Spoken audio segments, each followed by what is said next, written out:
Chapter 567. War wasn't something that could be started immediately. Although there were signs of war outside the Northwest region, the people in the Northwest region were still living their lives peacefully and warmly. Because they believed that no matter what happened, as long as the Mahist army was there, the flames of war would not ignite in their homeland. As for the officials and generals in the Prince Ding mansion, they were well aware that the peace in front of them would not last for long. They all secretly rubbed their palms together in preparation. In the Prince Ding mansion, Mo Xiaoyao did not seem to be worried about the situation outside. After the military exercise ended, he rewarded the soldiers who deserved to be rewarded and threw the people who needed to be fixed elsewhere. Then, he returned to the Prince Ding mansion to be a peaceful prince. Every day, other than dealing with political matters, he would pester Yili to bully Mo Xiaobao. He was extremely carefree. Today, Mo Xiaobao, who had been given a rare day off by Mr. Qing Yun, was once again bullied by his unscrupulous father. His eyes were wet as he looked at his mother with grievance. Yili could not help but sigh helplessly. This father and son seemed to be unable to interact peacefully for more than 2 hours. Mo Xiaobao was still young and did not have enough fighting strength. He could only be bullied without any strength to retaliate. If it was a normal person, they would probably stay as far away as possible from Mo Xiaoyao. However, Mo Xiaobao had to face difficulties. When there were no difficulties, he would create difficulties for himself. He was defeated time and time again. Seeing Mo Xiaobao pretending to be pitiful, the unscrupulous father sitting on the couch snorted in disdain. Pretending to be pitiful? Those were all leftovers from I. Of course, Prince Ding would never admit that at that time, because compared to Mo Xiaobao's round, white, tender, and innocent appearance, the effect of him pretending to be pitiful was greatly reduced. Furthermore, was it appropriate for a father to compete with his son in pretending to be pitiful? It was too undignified. Thus, Prince Ding firmly rejected this option. Speaking of which, Prince, as a father, it wasn't appropriate for him to bully a 5-year-old child just because he was older than his son, right? As for what happened afterwards, Mo Xiaoyao learned the art of acting pitiful on his own. In the end, he evolved into a little white cat who pretended to be a pig to eat a tiger. He looked pure on the outside, but he was incomparably scheming on the inside. This really made Mo Xiaoyao's stomach ache for a while. This was not something he could have predicted. Yili bent over and picked up her tearful son. She gently rubbed his little head and said, "Be good, Xiaobao. Mother will take you out to play. Let's not play with father anymore." Mo Xiaobao immediately reaches out his hands to hug Yili's neck, his smile incomparably brilliant. "Nyangqin is the best, Xiaobao loves Nyangqin the most." Yili was speechless. She knew that this brat was just pretending. However, not many people could stand that pitiful look even if it was just an act. Sometimes, Yili couldn't help but think, in the end, who did this child's temperament resemble? She and Mo Xiaoyao were not people who would reveal their emotions in front of others. Although Mo Xiaoyao loved to put on an act from time to time, Yili bet that when Mo Xiaoyao was a child, he definitely didn't reach the stage where he could cry whenever he wanted to. If this lively temperament was somewhat similar to Su Qingyan, but when Su Qingyan was 5 years old, his mind might not even be as sharp as Mo Xiaobao's little finger. "Xiaobao, come down. Father has something to say to you." On the soft couch, Missouri Xiaoyao slightly squints his eyes, smiling incomparably amiably as he beckons to Mo Xiaobao. Mo Xiaobao's intuition was not good. He tightly hugs Yili's neck and repeatedly shakes his head. He simply buries his little face into Yili's neck. Mo Xiaoyao didn't get angry. He chuckles and says, "You really don't want to listen? You won't regret it. If you regret it in the future, don't say that this father doesn't love you and didn't remind you." Mo Xiaobao secretly perks up his ears. Incomparably conflicted, he secretly turns his head to look at Mo Xiaoyao, who is still lying on the soft couch with his eyes closed. He only hears Mo Xiaoyao mutter to himself, "Speaking of which, in the past, your father, I, almost grew up to look like Zhang Qilan. If it wasn't for your grandfather, my father, who reminded me, our Prince Ding Mansion's handsome appearance would have been cut off. Mo Xiaobao's face pales. Grow up to look like General Zhang. Zhang Qilan's appearance appeared in his mind. Mo Xiaobao repeatedly shakes his head to dispel this frightening image. It wasn't that Zhang Qilan's appearance was unpresentable. General Zhang's facial features were good and his figure was tall and imposing. No matter where he was placed, he would not be able to escape the praise of having a dignified appearance. But Mo Xiaobao's requirements for himself were exceptionally high. Even if he couldn't grow up to look like eldest uncle, there was still Feng San, Han Mingxi, or his father to choose from. General Zhang's appearance really didn't fit Mo Xiaobao classmates' aesthetic standards. Thus, for the sake of his future beauty, Mo Xiaobao kicks his little feet to make Yili put him down.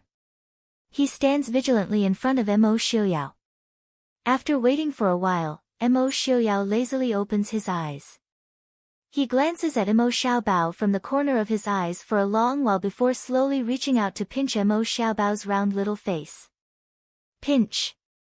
Pinch. Pinch. Mo Xiaobao angrily glares at his father and whimpers.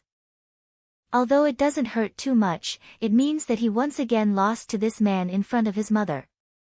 Mo Xiaoyao sits up and moves closer to Mo Xiaobao to carefully examine the little face that is red from his pinch.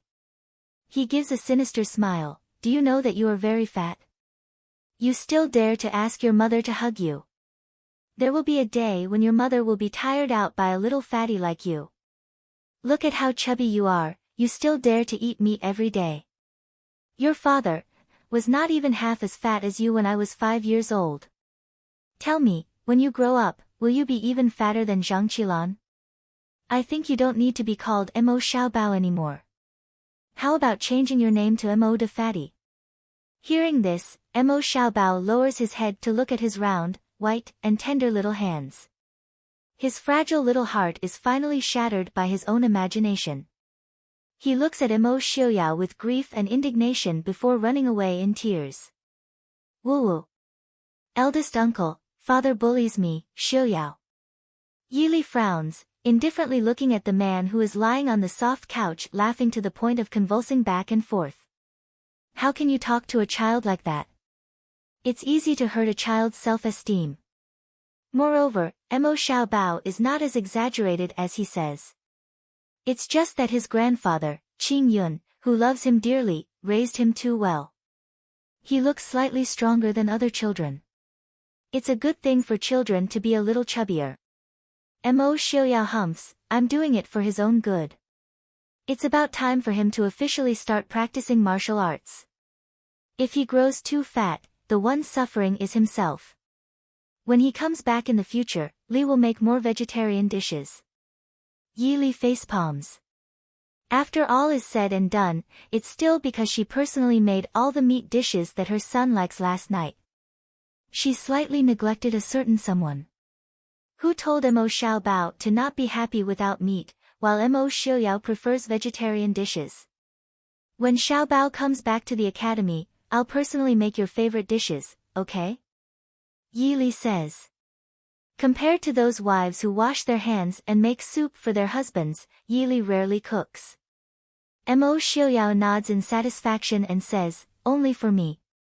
Yili nods and warns, you're not allowed to bully Xiaobao. Mo Xiaoyao waves his hand and says, don't worry, that brat's zodiac sign is a cockroach. After a while, he'll happily run back by himself. Yili is speechless. Her watery eyes flashed with a trace of sharpness. She reaches out and pinches his waist. Meeting Mo Xiaoyao's puzzled gaze, Yili smiles sinisterly. If Xiaobao's zodiac sign is a cockroach, then what's your zodiac sign? Chapter 568. Sure enough, in less than half an hour, student Mo Xiaobao happily appears in front of Yili, bashfully looking at Yili. He wants to say something but hesitates.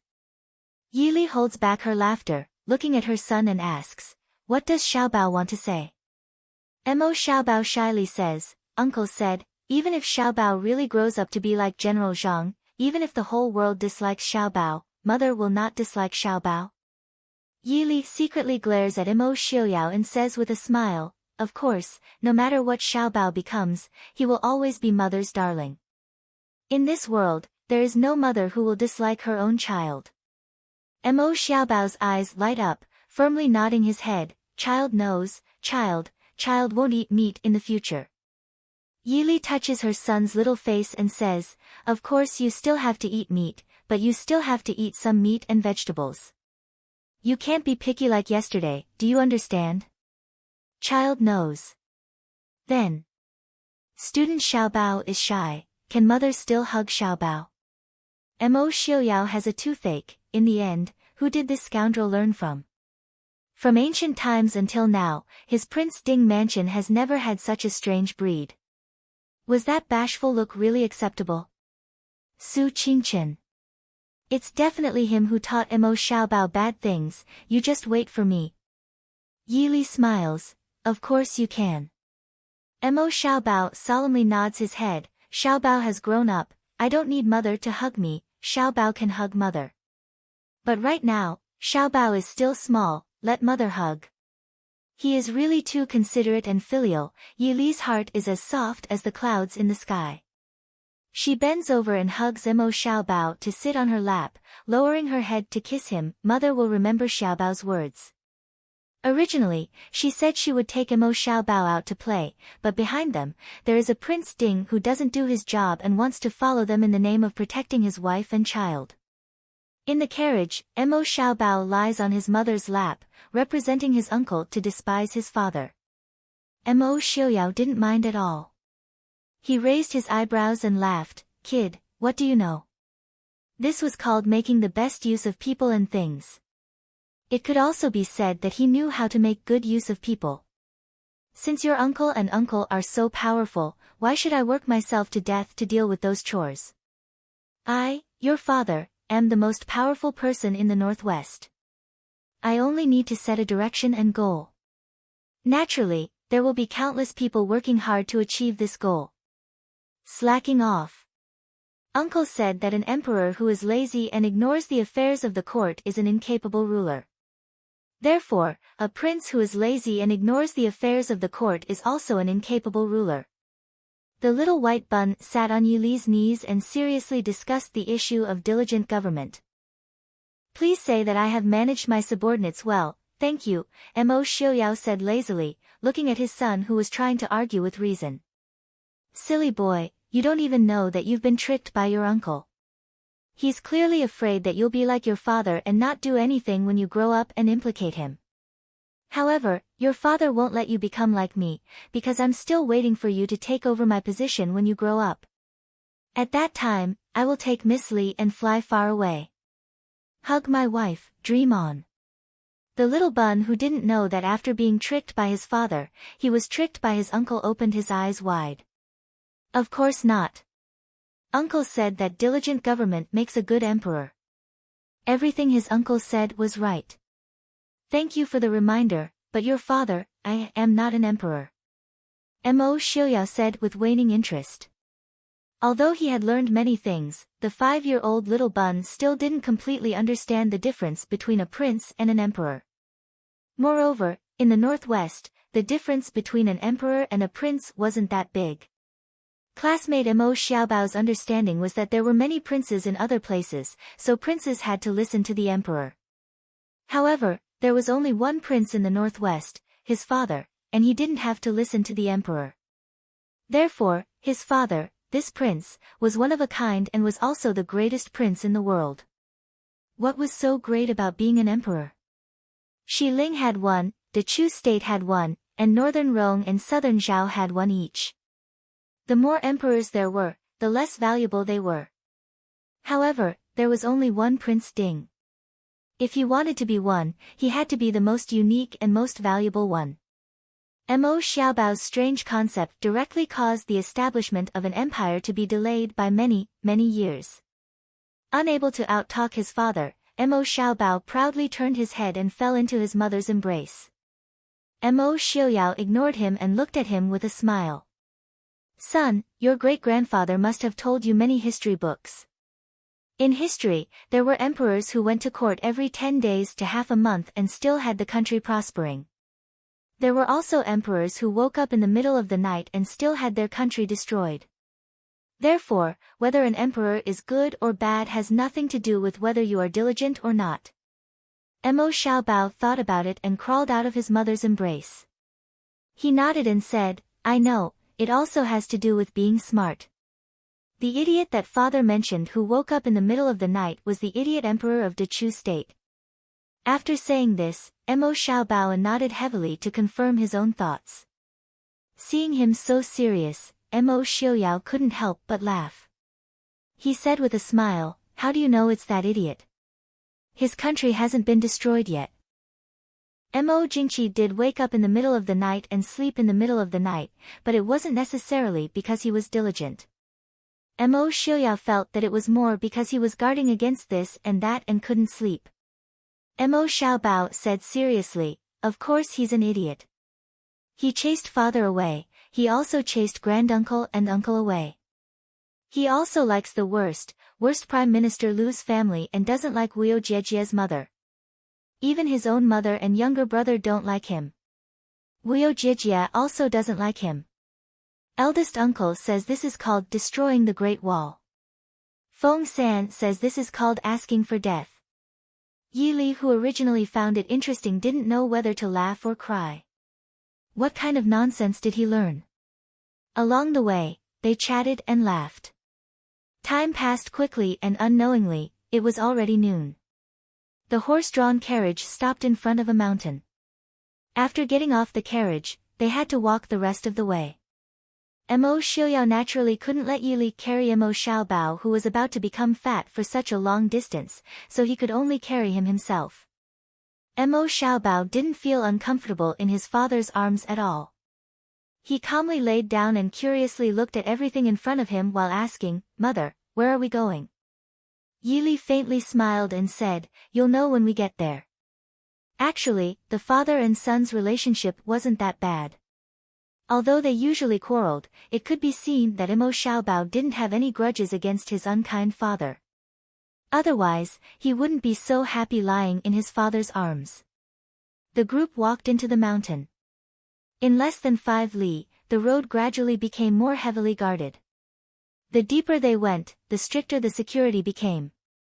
Along the way, the guards all bowed to the two. Until they were stopped at a checkpoint. Token, password. Mo Xiaoyao knew this place before, but because he gave full authority to Yi Li, he didn't really come here. Hearing this, he couldn't help being surprised. With a smile, he said, I also need a token and password. The guards at the checkpoint didn't move at all. Token, password. Mo Xiaoyao raised an eyebrow as he looked at Yi Li.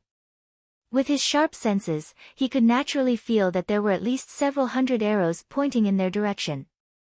If there wasn't a token and password, Mo Xiaoyao didn't doubt that these soldiers would really shoot arrows. Yi Li took out a very unique-looking token and handed it over to the soldier. Soldier's spirit, return the token. The soldier looked at the token and confirmed its authenticity before returning it to her. Wu Wei, I'm not afraid. Princess, please come in. After entering, they passed through 3 or 4 similar checkpoints on the way. The password for each checkpoint was completely different. Adding on the advantage of the terrain and this kind of defense, even Mo Xiaoyao didn't have the confidence to say that they could enter unharmed. Li, I'm really more and more curious about what is inside. This mysterious place wasn't far from Glass City, but no one would have thought that this originally unremarkable place was the true tomb of the previous dynasty's great ancestor, or rather, the location of the treasure. This tomb wasn't as grand as a normal emperor's tomb. It couldn't even be compared to the empty tomb near Hong Province. It could barely be considered a huge underground palace built in the mountains. There were no beautiful marble decorations, no gold, silver, jewels, or rare treasures. It was just like an ordinary underground palace. If people came in looking for treasures, they would definitely be disappointed. And now, there were already a lot of people busily walking in and out of this place. Mo Xiaoyao curiously looked at these people busily making some strange metal tools. Especially in the innermost area, many people were gathered together to study a hollow copper pillar that was as thick as a person. Even though he didn't know what it was, but looking at the hollow copper pillar, for some reason, Mo Xiaoyao intuitively felt a trace of danger. Calmly moving away from the hole in the copper pillar, Mo Xiaoyao turned to look at Yi Li and raised his brows. Li, this is the thing left behind by the previous dynasty's great ancestor. To be honest, I really don't understand what this thing is. Yi Li looked at him and softly sighed. Actually, I also don't understand whether this is good or not. When she first came here and saw the thing left behind by the previous dynasty's great ancestor, she was shocked. At the same time, she was a bit hesitant. Without natural development, was it really good to let the cold weapon era enter the hot weapon era? Presumably, that senior was also hesitant, so this place had never been truly used. Therefore, in the history of the previous dynasty, she had never seen anything that shouldn't have appeared in this era. Then, does Li understand now? Mo Xiaoyao asked with a smile. Yi Li smiled faintly. Let nature take its course. Chapter 569. Yes, let nature take its course. If Yi Li had not been reborn into this era that she was completely unfamiliar with, but into a dynasty in history, she would not have hesitated. She would definitely take out these things without any hesitation. So what if she pushed forward the course of history? It would not be worse than the original history. Right now, Yi Li did not hesitate for long. She was not a person that liked to be conflicted. It was just that no matter if it was Emperor Gaozu of the previous dynasty or herself, they did not have much understanding of the military industry. She didn't know the original identity of the previous dynasty's great ancestor, but even if Yi Li knew the structure of all the most advanced weapons in the world like the back of her hand, it didn't mean that she could create the exact same weapon. Needless to say, he couldn't solve the problem of materials alone. Therefore, Yi Li did not treat this place as a place where weapons of mass destruction could be mass-produced on the battlefield. Instead, she used the most basic knowledge that the skilled craftsmen of this era could understand to give them a completely different concept from the current era. Yi Li did not need them to immediately create an AK-47 or long-range missile. They only needed to work hard in this direction.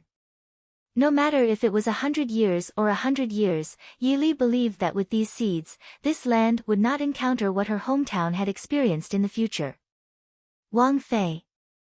A middle-aged man walked over. When he saw Yi Li, his eyes lit up and he rushed over with a fanatical expression. Mo Xiaoyao held Mo Xiaobao as he coldly stared at the charging man. He narrowed his eyes in displeasure and stepped in front of Yi Li. The charging man stopped in his tracks. Seeing Mo Xiaoyao's gloomy expression, he knew that his actions just now had been rude.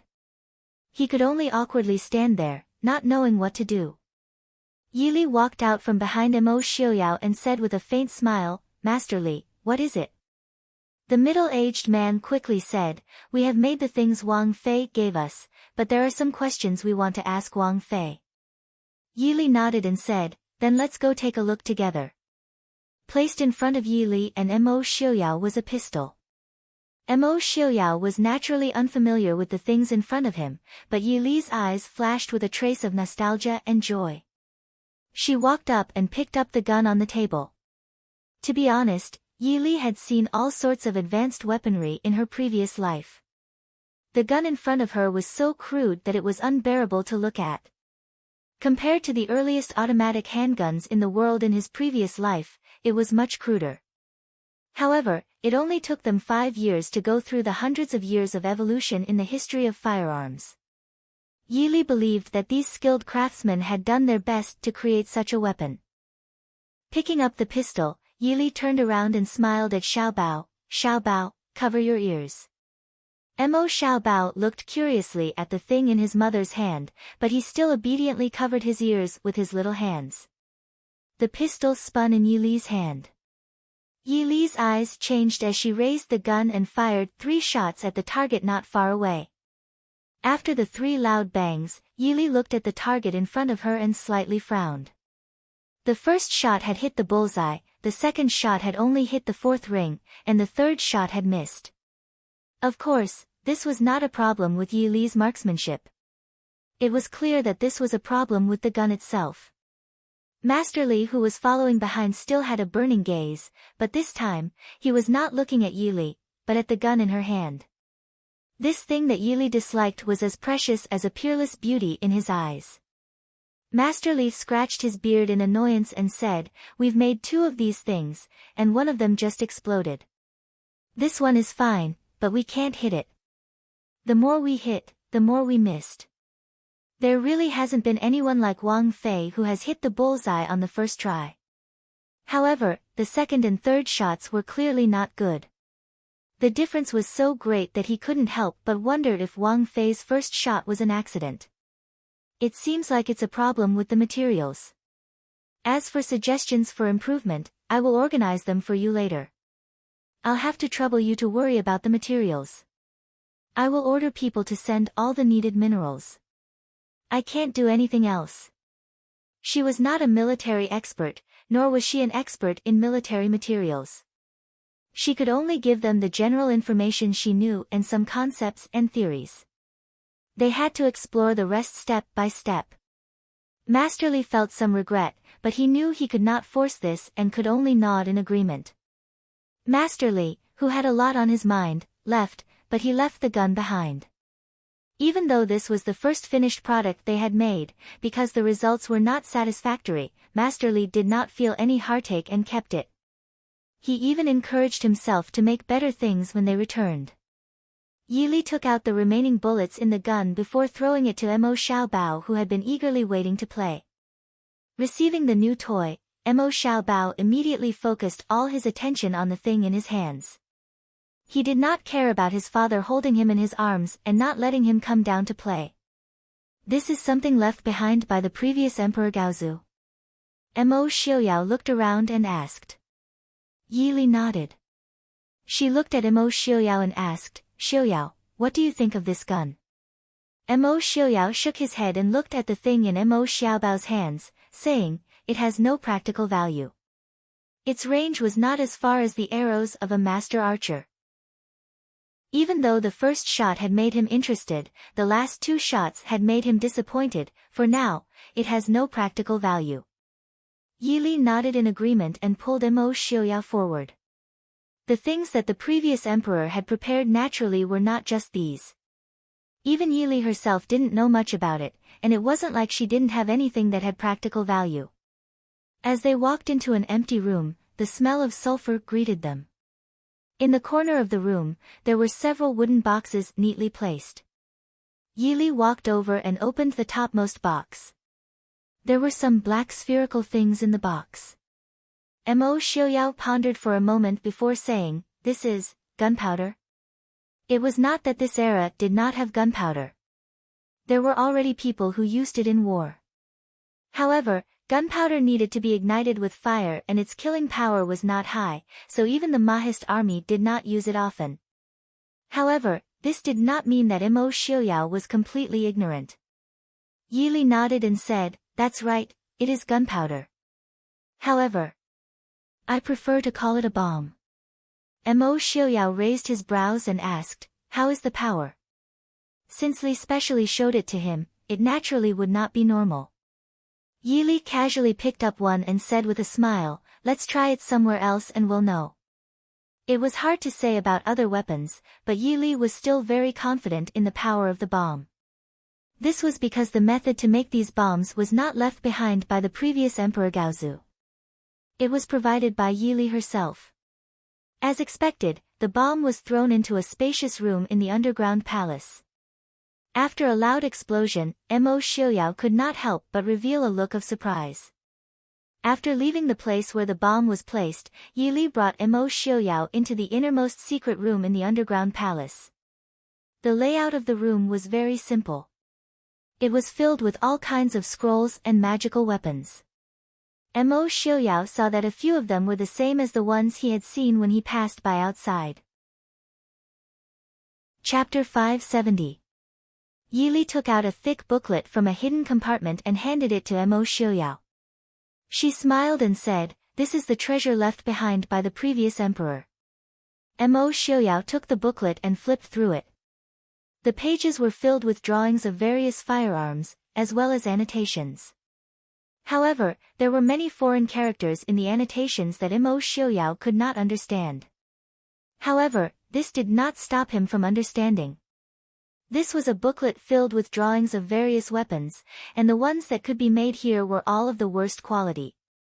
This was because many of them looked much better than the toys that Mo Xiaobao loved so much that he could not bear to part with them. Looking at the booklet, Yi softly sighed and said, "If we can really make all of these things and mass-produce them, then the army that obtains them will be truly invincible." Mo Xiuyao frowned slightly. He looked at Yi and asked, "Does Li like these things a lot?" Yi was slightly startled. After a long time, she nodded and said, "Yes, I like them a lot." How could she not like them? In the short 20 years of her previous life, she had been working with these things for 20 years. She was familiar with them and liked them as if they were her family and comrades. Mo Xiuyao said, "Then let's have people make them all." Yi smiled and said, "Making them all? I'm afraid we won't be able to see it in our lifetime. If we really want to make all of these things, how can it be done without 100 or 200 years? The military was not the only aspect that was involved in this. Every aspect of technology had to be developed at the same time to be able to create such advanced weapons." Mo Xiuyao frowned and said, "If that's the case, then this Emperor Gaozu of the previous dynasty really was a genius. It's a pity that he did not make these things back then. Or perhaps he wanted to make them but did not have the time. After the previous dynasty's Emperor Gaozu ascended the throne and unified the world, he did not rule for too long. Based on the scale of this underground palace, it was very likely that he died before he could complete it." Yi smiled faintly, "A genius? Perhaps. Naturally, the blueprints left behind were not considered geniuses. In fact, in Yi's opinion, these blueprints could not even be considered professional. At most, they were at the level of an amateur weapon enthusiast. However, it was not easy for a transmigrator to unify the world in a chaotic world. Even the founder of the Dechu state could not be considered to have truly unified the world. After all, Xiling and Dechu state were originally one entity. Yi herself could be considered a transmigrator or a reborn person, so she naturally understood that people like them could not be said to be blessed by the heavens. Although it was an additional chance to survive, it wasn't that easy to be as domineering as in many novels, with groups of underlings and beautiful women. Her environment was already not bad, and she had experienced so many things. One could imagine how much hardship and hard work that senior had gone through to create a dynasty. Is Li very familiar with him? Mo Xiuyao placed Mo Xiaobao on the table and turned to look at Yi as he asked. Mo Xiaobao seemed to have sensed that his parents were talking about something very important. He did not speak much and obediently sat on the table playing with the small toy in his hand. Just now, Yi had retracted the bullet too quickly, so this child did not notice that something was missing from the gun. So he was very confused as to why he could not shoot something powerful from the gun like his mother. Yi smiled faintly and fondly stroked the calligraphy on the booklet on the table. The person in the booklet had very showily used flowery characters to leave an English signature. The people of this era could only see it as a pattern. After pondering for a moment, Yi said, "I am somewhat familiar with this previous dynasty's great ancestor. Perhaps no one in this world is more familiar with him than me." Mo Xiuyao was silent. Yi smiled at him and asked, "You don't suspect my relationship with him?" Mo Xiuyao said, "Li is the granddaughter of the Su family. The descendants of the Su family could not have any relationship with the previous dynasty's emperor." Yi blinked and asked, "Then you don't have anything you want to ask?" Mo Xiuyao was silent for a moment before asking, "Li came from the same place as him?" Yi was stunned. She did not think that Mo Xiuyao would make such a guess. So close. No, This was the real answer. Mo Xiaoyao looked at her with a gentle gaze and smiled faintly. Lily has never hidden anything from me, has she? She clearly came from a scholarly family and has never interacted with outsiders, yet she has such inconceivable skills. There is also Lily's familiarity with the battlefield. Occasionally, she has some strange but novel ideas. There is also the writing on that treasure map. Even the previous dynasty's imperial family did not recognize it, yet Lily seems to be very familiar with it. And I feel that previous dynasty's great ancestor is actually very similar to Lily in some ways. Yili smiled helplessly and said, so I actually revealed so many flaws. Mo Xiaoyao gently stroked Yili's cheek and said with a smile, Li has never hidden anything. Yili admitted that other than the very beginning in front of Mo Xiaoyao, she had never seriously tried to hide anything. It was not only because Mo Xiaoyao was too sensitive, but deliberately trying to hide things would only backfire. More importantly, Mo Xiaoyao was the most important person in her life. If she still had to hide things in front of him, then she might as well have been a well-behaved girl from the very beginning. It was too tiring. Sizing up Mo Xiaoyao with some curiosity, Yili asked, what does Mo Xiaoyao think of me? Mo Xiaoyao said, Buddhism and Taoism all talk about past and present lives. Did Lily carry the memories of her past life from the moment she was born? Lily's personality had not changed much since she was young, and there were no problems with her memory. Even if it was when she was very young, she could still remember clearly, and the feelings between her and the Su family. Deep. Naturally, it would not be the reincarnation of a soul in a corpse that was written in those supernatural stories. Then it could only be explained by past and present lives. Yili nodded, smiling as she looked at Mo Xiaoyao and said, counting it like this, I'm actually over 50 years old this year. I'm much older than you. Mo Xiaoyao narrowed his eyes unhappily, staring at Yili's slightly proud smile with warning. If Mo Xiaoyao was not still sitting at the table and staring at the two, perhaps Mo Xiaoyao would not be so polite. He glanced at the chubby child on the table with disdain. Children are really the biggest hindrance. Seeing that Mo Xiaoyao did not say anything, Yili's eyes turned and said, actually, I was a man in my past life, do you really not mind? Man? Mo Xiaoyao said in a low voice. Yili nodded, saying seriously, that's right, I was a soldier in my past life, it could be considered as sacrificing my life for the country. Otherwise, why do you think I'm a woman dressed as a man? In the understanding of the people of this era, soldiers were naturally men. She stared at Mo Xiaoyao curiously and asked, Xiaoyao, you really don't mind? Suddenly having the interest to tease people, Yili smiled as she looked at the man in front of her who was as calm as water. Mo Xiaoyao lowered his head and stared at Yili for a while, then suddenly grabbed Yili and fiercely kissed her tender red lips. Woo! Yili was stunned, her eyes suddenly widening, but she accidentally glanced at a certain chubby child behind Mo Xiaoyao looking at them, his dark eyes filled with curiosity. A wave of heat immediately spread to her face. Yili hurriedly used all her strength to push Mo Xiaoyao away. Seeing that Mo Xiaoyao was staring at her lips as if he wanted more, Yili could only fiercely glare at him. She was extremely regretful of her actions of teasing Mo Xiaoyao in front of her 5-year-old son. Yili felt that she had never lost so much face in her 2 lifetimes. She only hoped that her family's Xiao Bao was still young and would quickly forget about this matter.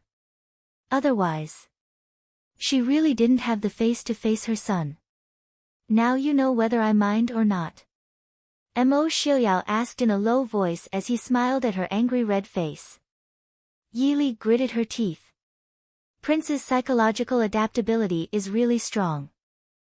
Mo Xiaoyao smiled but didn't answer, looking at Yili who was still angry. She really was a stupid girl. How could the usually elegant and graceful Li, whose every action was filled with flirtatious charm in his eyes, be a man in her past life? Father King, Mother. Mo Xiaobao blinked his pure big eyes as he looked at his parents, curiously asking, Father King and Mother are playing kissing? Xiaobao also wants to play. Mother, kiss kiss. In order to express his expectation, Mo Xiaobao deliberately used his little chubby hand to point at his pink and tender little mouth. Yili turned pale with fright. Chen, who told you that Mother Anne are playing kissing? Her son was only 5 years old, did he need to be so precocious? She remembered that they had never done anything too intimate in front of Xiaobao. Was it because she always kissed Xiaobao? Mo Xiaobao seriously thought about it and said, "It's Father King. Last time I saw Father King secretly kissing Mother while she was asleep. Father King said that only people who love each other can play kissing. Xiaobao also loves Mother, Xiaobao wants a kiss." Mo Xiaoyao.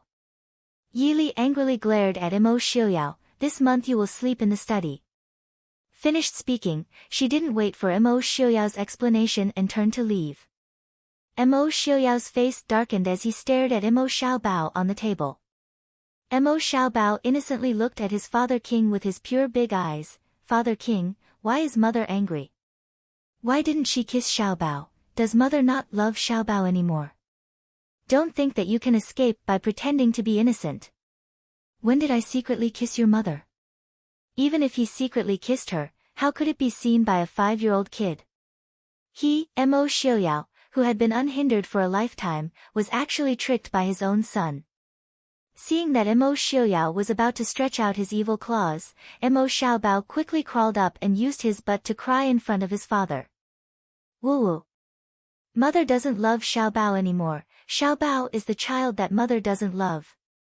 Looking at his son who was lying on the table with his little butt sticking up and crying, Mo Xiaoyao finally didn't know whether to laugh or cry. When this kid grows up, he will definitely be a disaster. Chapter 571. In the early winter of the 18th year of Emperor Jing's reign in Dechu State, the barbarian tribes in the north of Dechu State invaded. Emperor Mo Jingqi mobilized 300,000 soldiers to expel the enemy but was defeated. Of the 300,000 elite soldiers, only 70 to 80,000 remained and fled. Within a month, the defending generals of Dechu State retreated several cities. The northern army chased them all the way to Zijing Pass in the north of Dechu State. They were less than 400 li away from the Chu capital. In the 12th month, Mo Jingqi appointed northern general Leng Huai as the general to suppress the enemy. Leng Huai's eldest son, Leng Qingyu, as the deputy general to lead 400,000 soldiers to face the enemy. However, the barbarians in the north were brave and skilled in battle. They had been fighting for many years and were very valiant. Even a veteran like Leng Huai, who had been on the battlefield for a long time, could barely hold on. It was extremely difficult to reclaim the land they had lost. The two armies in front of Zijing Pass faced each other for a long time. The people in Dechu State were also anxious and restless. Many courtiers had even suggested moving the capital to Guangling in the south. Mo Jingqi naturally would not agree to moving the capital. Now, the south was actually Mo Jingli's territory. In Jing, this younger brother of his was faintly looking down on him. If he went to the south, Mo Jingli would probably dare to directly usurp the throne. But even so, Mo Jingqi's days were not easy. Just the daily battle reports sent to the imperial court were enough to give him a headache. There were also the people who had fled to Jing because of the chaos of war. Large numbers of people flooded into Jing, but there was limited space in the capital. Naturally, it could not take in so many refugees. But if these refugees were allowed to starve, die of illness, or freeze to death, it would probably cause chaos before the powerful soldiers of the north attacked. Looking at the mountain of memorials in front of him, Mo Jingqi had a splitting headache. Only now did he have to admit in his heart that compared to Mo Xiaoyao, he was not as capable. Mo Xiaoyao was able to turn the tide in such a dire situation, but he could only rage at a mess of reports. In the depths of the imperial palace, noble consort Lu sat by the window, silently looking at the pure white snow outside. The snow-white snow fox cloak made her cold face look like an ice sculpture, chilling to the bone. Behind her, Tan Jiji was sitting on a soft couch at the side. He was holding onto a heater as he revealed a comfortable expression and sighed, "Isn't Imperial concubine Nyang Nyang afraid of the cold? It's all white outside, what's there to see?" Noble consort Lu looked back and glanced at him coldly. "Why are you here?" Tan Jiji smiled and said, "Of course I'm here to help noble consort." Noble consort Lu sneered and said disdainfully, "Help me?" He was nothing more than a drowning dog that was wanted in Nanzhao. What's the use of you and Shu Manlin's meticulous plans? If Prince Ding and Su Qingchen moved their fingers, wouldn't you have no choice but to run away with your tail between your legs? Now that you don't have Shu Manlin, what other cards do you have?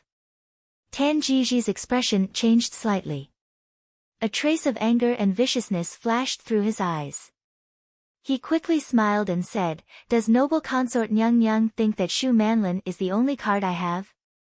Noble consort Lu looked at him calmly and said, "What else do you have? Do you want to say that you're a descendant of the imperial family of the previous dynasty? You're all descendants of the imperial family. That young master Lin Yuan did much better than you. You've been working hard for so many years without accomplishing anything, and you still dare to say that you want to help I? Shut up." Tan Jiji was furious. His expression was ferocious. Who does Ren Qining think he is? He's just an imposter. He was the imperial family's descendant of the previous dynasty. He was Lin Yuan. Ren Qining was just an imposter who came out of nowhere. Noble consort Lu snorted and didn't say anything else, but the contempt in her eyes was obvious. Did he think that the title of the imperial family's descendant was valuable? A descendant of the imperial family that had perished nearly 200 years ago because the people had no way to make a living could never win the support of the people. That Ren Qining, who called himself Lin Yuan, probably saw this clearly and chose to start from the northern region. As long as he really took over the world and announced his identity as the imperial family's descendant, the resistance to his ascension to the throne would be much lower. Compared to a foreign race entering the Central Plains and becoming the emperor, the people and gentry would naturally be more willing to accept a descendant of the previous dynasty with noble blood. Seeing noble consort Lu's contempt, Tan Jiji breathed heavily to hide the viciousness in his eyes. Finally, he laughed and said, "You really don't need it. Maybe I can tell noble consort Lu a very important piece of news." Of course, if noble consort Lu isn't interested, then forget it. Noble consort Lu frowned slightly and stared at Tan Jiji with some displeasure. It seemed that she was considering whether she should listen to his so-called news. Tan Jiji leaned on the soft couch and said with a smile, "Noble consort Lu, don't worry. This may not be bad news for you." Noble consort Lu narrowed her eyes. "It may not be bad news, but it could be bad news. Go ahead." Tan Jiji raised his eyebrows and said, "Prince Li bought a magical medicine from the Holy Land of Nanjiang." Noble consort Lu looked at him coldly and didn't even blink. Her indifferent look seemed to be saying that it had nothing to do with her. Tan Jiji laughed loudly and looked at noble consort Lu, saying, "I like noble consort Lu's personality. It's so cold and heartless that it makes people admire you." That was why Prince Ding didn't like this kind of woman. She was as beautiful as an ice sculpture, and her heart was so cold and heartless that it could make any man admire her wholeheartedly. Look at the Princess Ding married to Prince Ding. She was elegant and graceful when she was calm, but radiant when she acted. She could be kind and cruel, but she could also be gentle and strong. She had outstanding abilities and a devoted husband. She had an extraordinary status, but she wasn't arrogant at all. This kind of woman was the dream of every man. Noble consort Lu's appearance and talent were nothing in the eyes of a man who really had excellent taste. Of course, he would never tell this proud woman in front of him about this. Noble consort Lu looked at Tan Jiji with a frown. For some reason, she felt that Tan Jiji's words weren't all compliments. But it didn't matter. She had never taken Tan Jiji seriously, so she didn't care what he thought of her. "Noble consort Lu, are you really not interested in what Prince Li bought? Or, noble consort Lu, You don't want to know who Princely bought it for? Tan Jiji said with a smile. Noble consort Lu thought of something and looked at Tan Jiji calmly. Tan Jiji knew her very well, so he knew that he had aroused her interest. Tan Jiji didn't try to hide it. He said with a smile, yes, it's what you think. It's for the one in the imperial study. And, I guess that the medicine has been used for a month. Noble consort Lu frowned and said, His Majesty doesn't feel unwell. Tan Jiji said with a smile, of course he doesn't feel unwell. Not only that, his body will be very good. But, once the medicine stops or it's been used for too long, His Majesty will suffer a lot. There used to be a lot of medicine, but after Princess Anqi ascended the throne, the sacred land of Nanjiang rebelled and burned the entire sacred land of Nanjiang to the ground. Of course, the medicine is gone. Mo Xiuyao has no more than half a year's supply. Noble consort Lu thought for a while with a frown, then asked, What do you want? Chapter 572. Tan Jiji smiled faintly, What I want. I'm afraid you can't give it to me right now. Why don't we talk about it when you can? The noble consort lowered her eyes, hiding the sharpness and murderous intent in her eyes. She said faintly, All right, as long as I can do it, I can promise you anything. However, what can you do for I right now? Tan Jiji smiled, This one has been by Mo Jingqi's side for more than a decade. No one in this world knows better than me what he will do. Isn't this enough? Doesn't noble consort Lu want to know who Mo Jingqi's true confidants are? Also, I can help you deal with Princely. Noble consort Lu's eyes moved. After a while, she nodded and said, It's a deal. I hope you won't disappoint. Tan Jiji smiled, Noble consort, just wait and see. The 19 years of Emperor Jing's reign could be considered the worst year since the founding of Dechu state. Before the new year was over, news of Leng Huai's defeat and his request for help came from the border. It had to be known that Zijing Pass was less than 400 li away from the capital. If they rode fast, they could get there in one day. If they continued to lose at this distance, they would be right in front of their eyes. In addition, just after receiving Leng Huai's request for help, Mo Jingqi fell ill. Although he was barely able to attend court, anyone with a discerning eye could see that the emperor was seriously ill just by looking at his sallow complexion and dispirited spirit. With the two matters overlapping, it made people feel as if there was no light at all. It was as if Dechu state's fate was coming to an end. Mo Jingqi barely managed to gather the troops and rations to support Leng Huai before he fell ill on the bed and was bedridden. In the bedroom, the Empress Dowager, who had been abstaining from worldly affairs for a long time, and the Empress, who had been recuperating behind closed doors, appeared. At the same time, Princely, noble consort Lu, Prime Minister Lu, and several princes of the imperial family were waiting in the room. After the imperial physician finished taking the pulse, the Empress Dowager anxiously asked, Imperial physician, what's wrong with the emperor's body? The imperial physician who was taking the pulse frowned and respectfully said, The emperor seems to have taken some medicine that is harmful to his body. Coupled with the daily fatigue, his body suddenly collapsed. The Empress Dowager suddenly stood up and said, What do you mean by harmful drugs? Someone poisoned the emperor? The imperial physician shook his head and said, Forgive me, Empress Dowager misunderstood. What this humble subject means is, His Majesty seems to have taken something forbidden. That's why he hurt his body. The expressions of everyone in the sleeping chamber changed instantly, and they all became a little strange. The forbidden medicines mentioned by the imperial physicians were mostly things like the 5 minerals powder or some drugs that were used to kill wolves and tigers.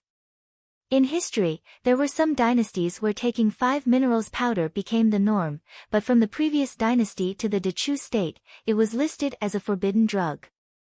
If word of this got out, the emperor and the imperial family would lose all face. Emperor! You are really stupid. The Empress Dowager glared at her son on the bed and said hatefully. Although she didn't love this son as much as she did her younger son, the Empress Dowager didn't want him to die. Seeing him lying sickly on the bed, the Empress Dowager only felt resentful that he didn't live up to her expectations. Mo Jingqi opened his mouth and endured the pain in his heart that was like being bitten by ants. He frowned and said, "Zhen didn't." He knew that no one would believe him because his current symptoms did seem like someone who was addicted to 5 minerals powder. However, he knew the effects of the cold stones powder, so he was sure that he had never taken that forbidden medicine before. His gaze fell on Mo Jingli standing on the side. Mo Jingqi froze and suddenly thought of something. He fiercely glared at Mo Jingli. How could Mo Jingli not see Mo Jingqi's gaze? He walked forward and his usually stern face revealed a faint smile. "Imperial brother, do you have any orders?" "You. It's you." That faint smile was provocative and complacent in Mo Jingqi's eyes. He pointed at Mo Jingli and gasped. Mo Jingli didn't show any fear of his plot being exposed. He still said respectfully, "Imperial brother, what are you talking about? I don't understand." Prime Minister Liu had long been ready to make trouble. How could he let go of this opportunity? He stepped forward and said, "Prince Li, His Majesty is obviously referring to the forbidden drug you gave to His Majesty." Mo Jingqi glanced at Prime Minister Liu and nodded. Obviously, he agreed with Prime Minister Liu. Prime Minister Liu became more confident. He pointed at Mo Jingli and said harshly, "Prince Li, how dare you? How dare you?" The Empress Dowager said harshly. She stared at Prime Minister Liu coldly and said, "Prince Li and His Majesty are blood brothers. How could he hurt His Majesty? Now we are facing a great enemy. As the Prime Minister, you don't help His Majesty wholeheartedly. Instead, you sow discord between His Majesty's brothers. How should you be punished?" Prime Minister Liu frowned and said, "Empress Dowager, this is His Majesty's idea. Even if there is no evidence, it is a serious crime to murder His Majesty. Shouldn't Prince Li be arrested first and then investigated?" The Empress Dowager stared at Mo Jingqi with tears in her eyes and said, "Emperor, do you really think so? Do you think Li Heir wants to hurt you? Without any evidence, you suspect your own younger brother. Are you going to lock me up as well?" Mo Jingli stepped forward and said, "Imperial brother, please be clear. This younger brother will definitely not have the intention to kill you. If you don't believe me, just give the order to kill me." Mo Jingqi stared at Mo Jingli with hatred. It seemed that he wanted to cut Mo Jingli into pieces. However, he couldn't say a word at this moment. He felt that his limbs and bones were being bitten by countless ants. If he didn't care so much about his face, he would have been rolling on the bed and screaming in pain. His lips trembling, Mo Jingqi spat out a few words. "Get out! Get out!" Everyone was stunned. Prime Minister Liu looked at Mo Jingqi anxiously. At this moment, they should take advantage of the victory and arrest Prince Li. However, since His Majesty had spoken, the others naturally couldn't stay. The Empress Dowager stood up and said, "Emperor, take care of yourself. I will go back first." The Empress Dowager left first, and the others had to follow her. Mo Jingli was the last to leave. He looked back at Mo Jingli, who was lying on the bed, with a weird smile on his face. Back in Zhengde Palace, Missouri Jingli said respectfully to the Empress Dowager, "Mother, thank you very much, Pa." Before he could finish speaking, a slap landed swiftly and harshly on Mo Jingli's face. Mo Jingli stopped talking and raised his head to look at the Empress Dowager. The Empress Dowager's eyes were cold and full of sadness and disappointment. "Li Heir. How dare you use such a vicious drug on Qi Er? He is your brother. Do you still have any humanity?" Mo Jingli wanted to explain. "Mother, I..." The Empress Dowager waved her hand and said coldly, "You don't need to explain. I am not muddle-headed." Mo Jingli put down his hand that was covering half of his face. The Empress Dowager's slap was not for show. A few red and swollen finger marks appeared on Mo Jingli's face immediately. Mo Jingli stopped quibbling and said coldly, "Mother, you are right. So what if I did it? Is Imperial Mother the same as that old man surnamed Lu? Do you also want to lock me up?" Although she knew it was Mo Jingli who did it, the Empress Dowager was still emotional when she heard it from him. She couldn't help crying. Her face, which had been well maintained, suddenly aged more than 10 years. She sat on the luxurious phoenix chair, tears streaming down her face. What a sin! Why did I give birth to you two bastards? I am sorry to the late emperor, I am sorry to the ancestors of the Mo family. Mo Jingli looked coldly at the Empress Dowager's crying appearance. He didn't feel any guilt in his heart. The one who stirred up the ambition in his heart was no one else but the crying mother in front of him. Because she was dissatisfied with her imperial brother controlling her day by day, she wanted to depose him and push him to the throne. The struggle for the throne had always been a bloody one, and now she was blaming him for being cruel and merciless. It was a pity that there was no turning back. He and Mo Jingqi were destined to fight to the death the moment his ambition was born. Li heir. Qi heir is your brother. Give the antidote to him. Mother will protect you. The Empress Dowager was finally tired from crying and said in a hoarse voice. Mo Jingli's lips curled into a mocking smile, "Mother, after being the Empress Dowager for more than 10 years, you are even more naive than before." The Empress Dowager was stunned. She coldly looked at the familiar yet strange son in front of her, as if she didn't know him. Mo Jingli lightly said, "Not to mention that I don't have the antidote, even if I did. I wouldn't give it. Mother, do you really think that if Mo Jingqi was cured, he would let me go?" The Empress Dowager was so angry by his heartless words that she trembled. She pointed at Mo Jingli and angrily said, You bastard. You. A lifetime of fighting for power. Now that she was over 60 years old, she was really tired. She only hoped that her two sons would be safe and sound. But why did she have to watch her two sons kill each other in her 60 years of age? Was this really retribution? Mo Jingli indifferently smiled and said, "Since it's like this, why didn't Mother follow that old man surnamed Lu's wishes and just lock Son up? In Mother's eyes, isn't there something more important than your son?" The Empress Dowager silently pointed at Mo Jingli and couldn't say anything for a while. That's right. In her heart, there was still something more important than her son, which was power. If Qi couldn't make it, then Li couldn't have anything happen to him. Otherwise, if something happened to Qi one of the two princes born by noble consort Lu would ascend the throne. The Empress Dowager had always been on bad terms with noble consort Lu's family. If noble consort Lu's son became the emperor, what good would it bring her? Even though the Empress Dowager was noble, her grandmother was far less intimate than her mother. Moreover, noble consort Lu's son was not close to her.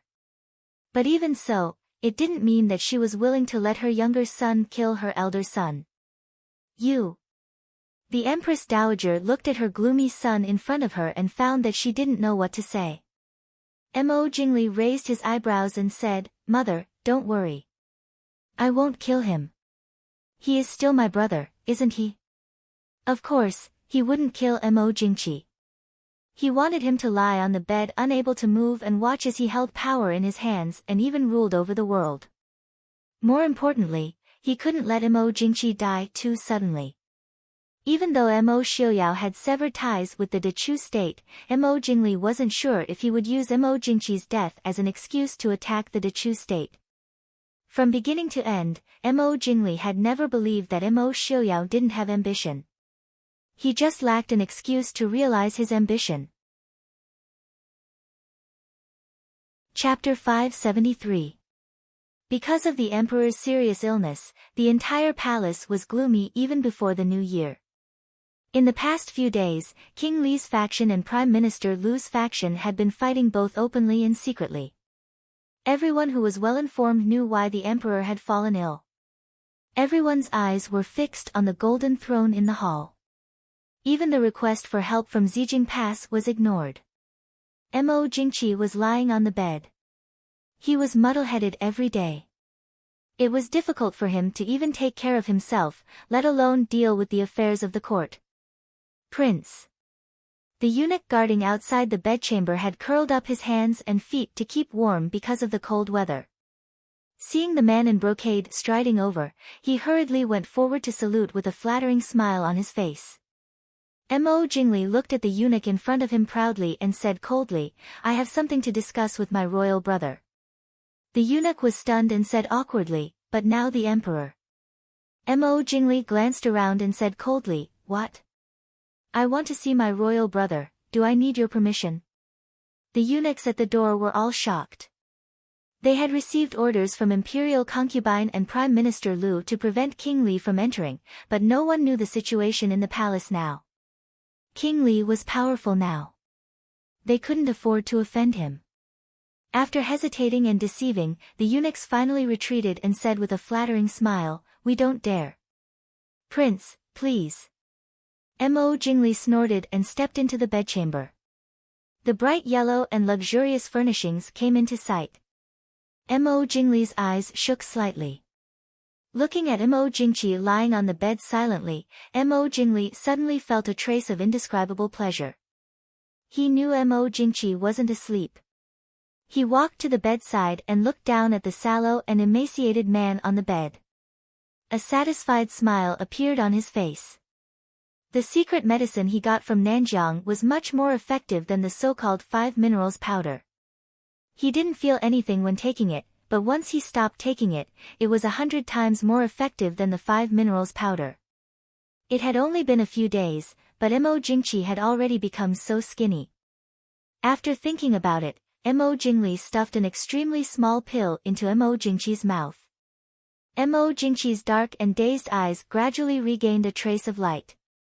When he saw the person standing in front of his window, his eyes flashed with anger, and his throat gurgled. Mo Jingli remained calm and unruffled. He tilted his head and asked, "What does Imperial Brother want to say?" You still dare to come?" Mo Jingqi hissed. He hadn't spoken or eaten anything for several days, so his throat was dry and hoarse. Mo Jingli laughed, "Why wouldn't I dare to come? Imperial Brother, I'm worried about you." Mo Jingqi glared angrily at the person in front of him, as if he wanted to bite him to death. Mo Jingli leisurely walked to the bed and sat down.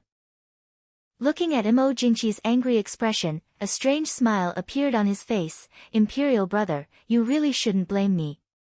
If you want to blame someone, blame Imperial Mother.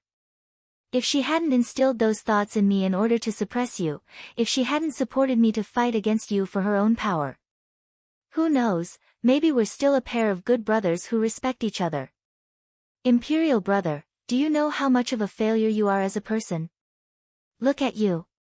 Imperial Mother wants to deal with you, Imperial Brother wants to deal with you, the Imperial family ignores you. You think they don't know that your illness is strange? But did they ask? If you want to blame someone, blame yourself for being too cruel to the Imperial family. That's why no one is willing to help you when you're in trouble. Even your favorite noble consort Lu and the Lu family, I'm afraid they already have their own plans." Mo Jingqi opened his eyes wide, revealing a look of disbelief. Mo Jingli didn't care and asked leisurely, "Has noble consort Lu come to see you these days?" "No." "That's right, noble consort Lu's heart is all on Mo Xiuyao. Why would she come to see you at this time? The Lu family is helping to put noble consort Lu's son on the throne." Mo Jingqi was so angry that his face turned blue. He wanted to roar, but his body didn't even have the strength to roar. Mo Jingli continued, "Imperial Brother, do you know, if I, your younger brother, ascend to the throne, you may still have a way to live. After all, even if it's for the sake of Imperial Mother and Mo Xiuyao, younger brother will still let you live. But if noble consort Lu's son ascends to the throne, I promise you won't live for more than a month. After all, if there's a retired emperor above the little emperor, how can noble consort Lu be the empress dowager who governs from behind a curtain? Imperial brother, you didn't expect your cold and arrogant noble consort to have such ambition, did you? Do you know why she wants to govern from behind a curtain? Ha! She wants to control the entire Dechu state and then compete with Yi Li for Mo Xiuyao. What an infatuated woman. Don't you think so, Imperial brother? Wah! Mo Jingqi's face turned green and red. Finally, he spat out a mouthful of blood. He laid on the bed and didn't even have the strength to get up. This mouthful of blood covered his neck and the front of his robes. Even the lower half of his face was covered in blood.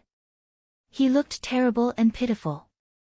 The emperor of a generation had fallen to this state. It was easy to imagine the anger and sorrow in his heart. Mo Jingli looked at him without a trace of pity in his eyes. How is it? Imperial brother, have you thought it through? Mo Jingqi stared at him for a long time, then suddenly laughed. Mo Jingli narrowed his eyes in displeasure at the sight of the blood-stained face and that eerie smile. Mo Jingqi panted for a while before opening his mouth to say, "You want to force this one to do it? Little brother. Don't forget that I am the older brother. The methods you used on that side were all left over from this one. Back then. This one really shouldn't have shown mercy to you." Mo Jingli knit his brows. Seeing Mo Jingqi's smile, his heart felt a bit uneasy. At this point, he really couldn't think of any other methods Mo Jingqi could have. Mo Jingli's brows furrowed tightly as he stared at the messy man on the bed. Mo Jingqi looked at him with a smile that wasn't a smile. He slowly said, "Jingli. After all these years, you only have one child, right?" Mo Jingli slightly narrowed his eyes. He didn't understand why he would mention this at this time. He only heard Mo Jingqi slowly say, "If this one says that you will only have one child in this lifetime, what will you do? What will you do? What do you mean?" Mo Jingli's expression changed. He stepped forward and grabbed Mo Jingqi's collar to pull him up from the bed. For a man, having an heir was sometimes more important than having power. Although many people could sacrifice their children for power, that was because they had many children. If they didn't have a single one, then all the power and status in the world would immediately decrease by more than half. Sitting on the throne but not being able to pass it to one's own son was like a person who had painstakingly saved up a lifetime of money, only to end up benefiting someone else's son.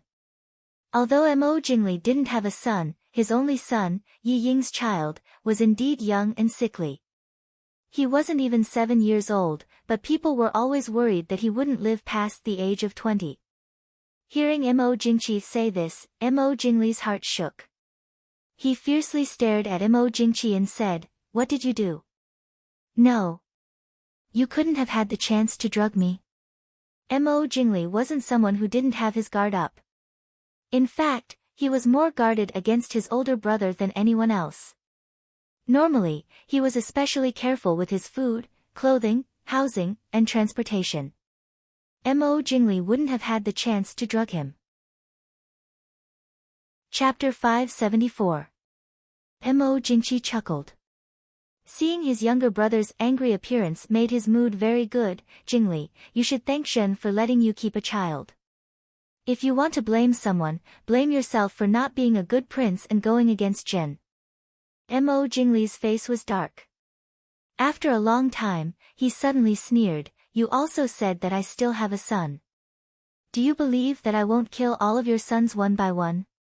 Mo Jingqi did not care about his threat at all. He smiled faintly, "Do you really think that the one in your fu is your son? Jingli, you don't know.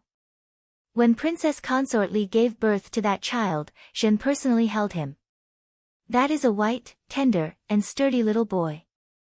That sickly child of yours is not even half as big as him. Bastard!" Mo Jingli was furious. He fiercely threw Mo Jingqi back onto the bed.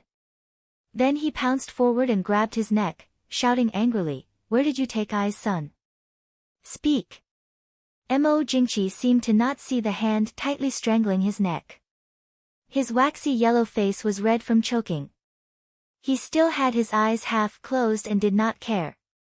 In the end, Mo Jingli could only let him go in defeat. He could not really kill Mo Jingqi now. At that time, he would not need the throne.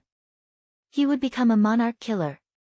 Looking at the person lying on the bed, Mo Jingli sneered, "You won't say anything?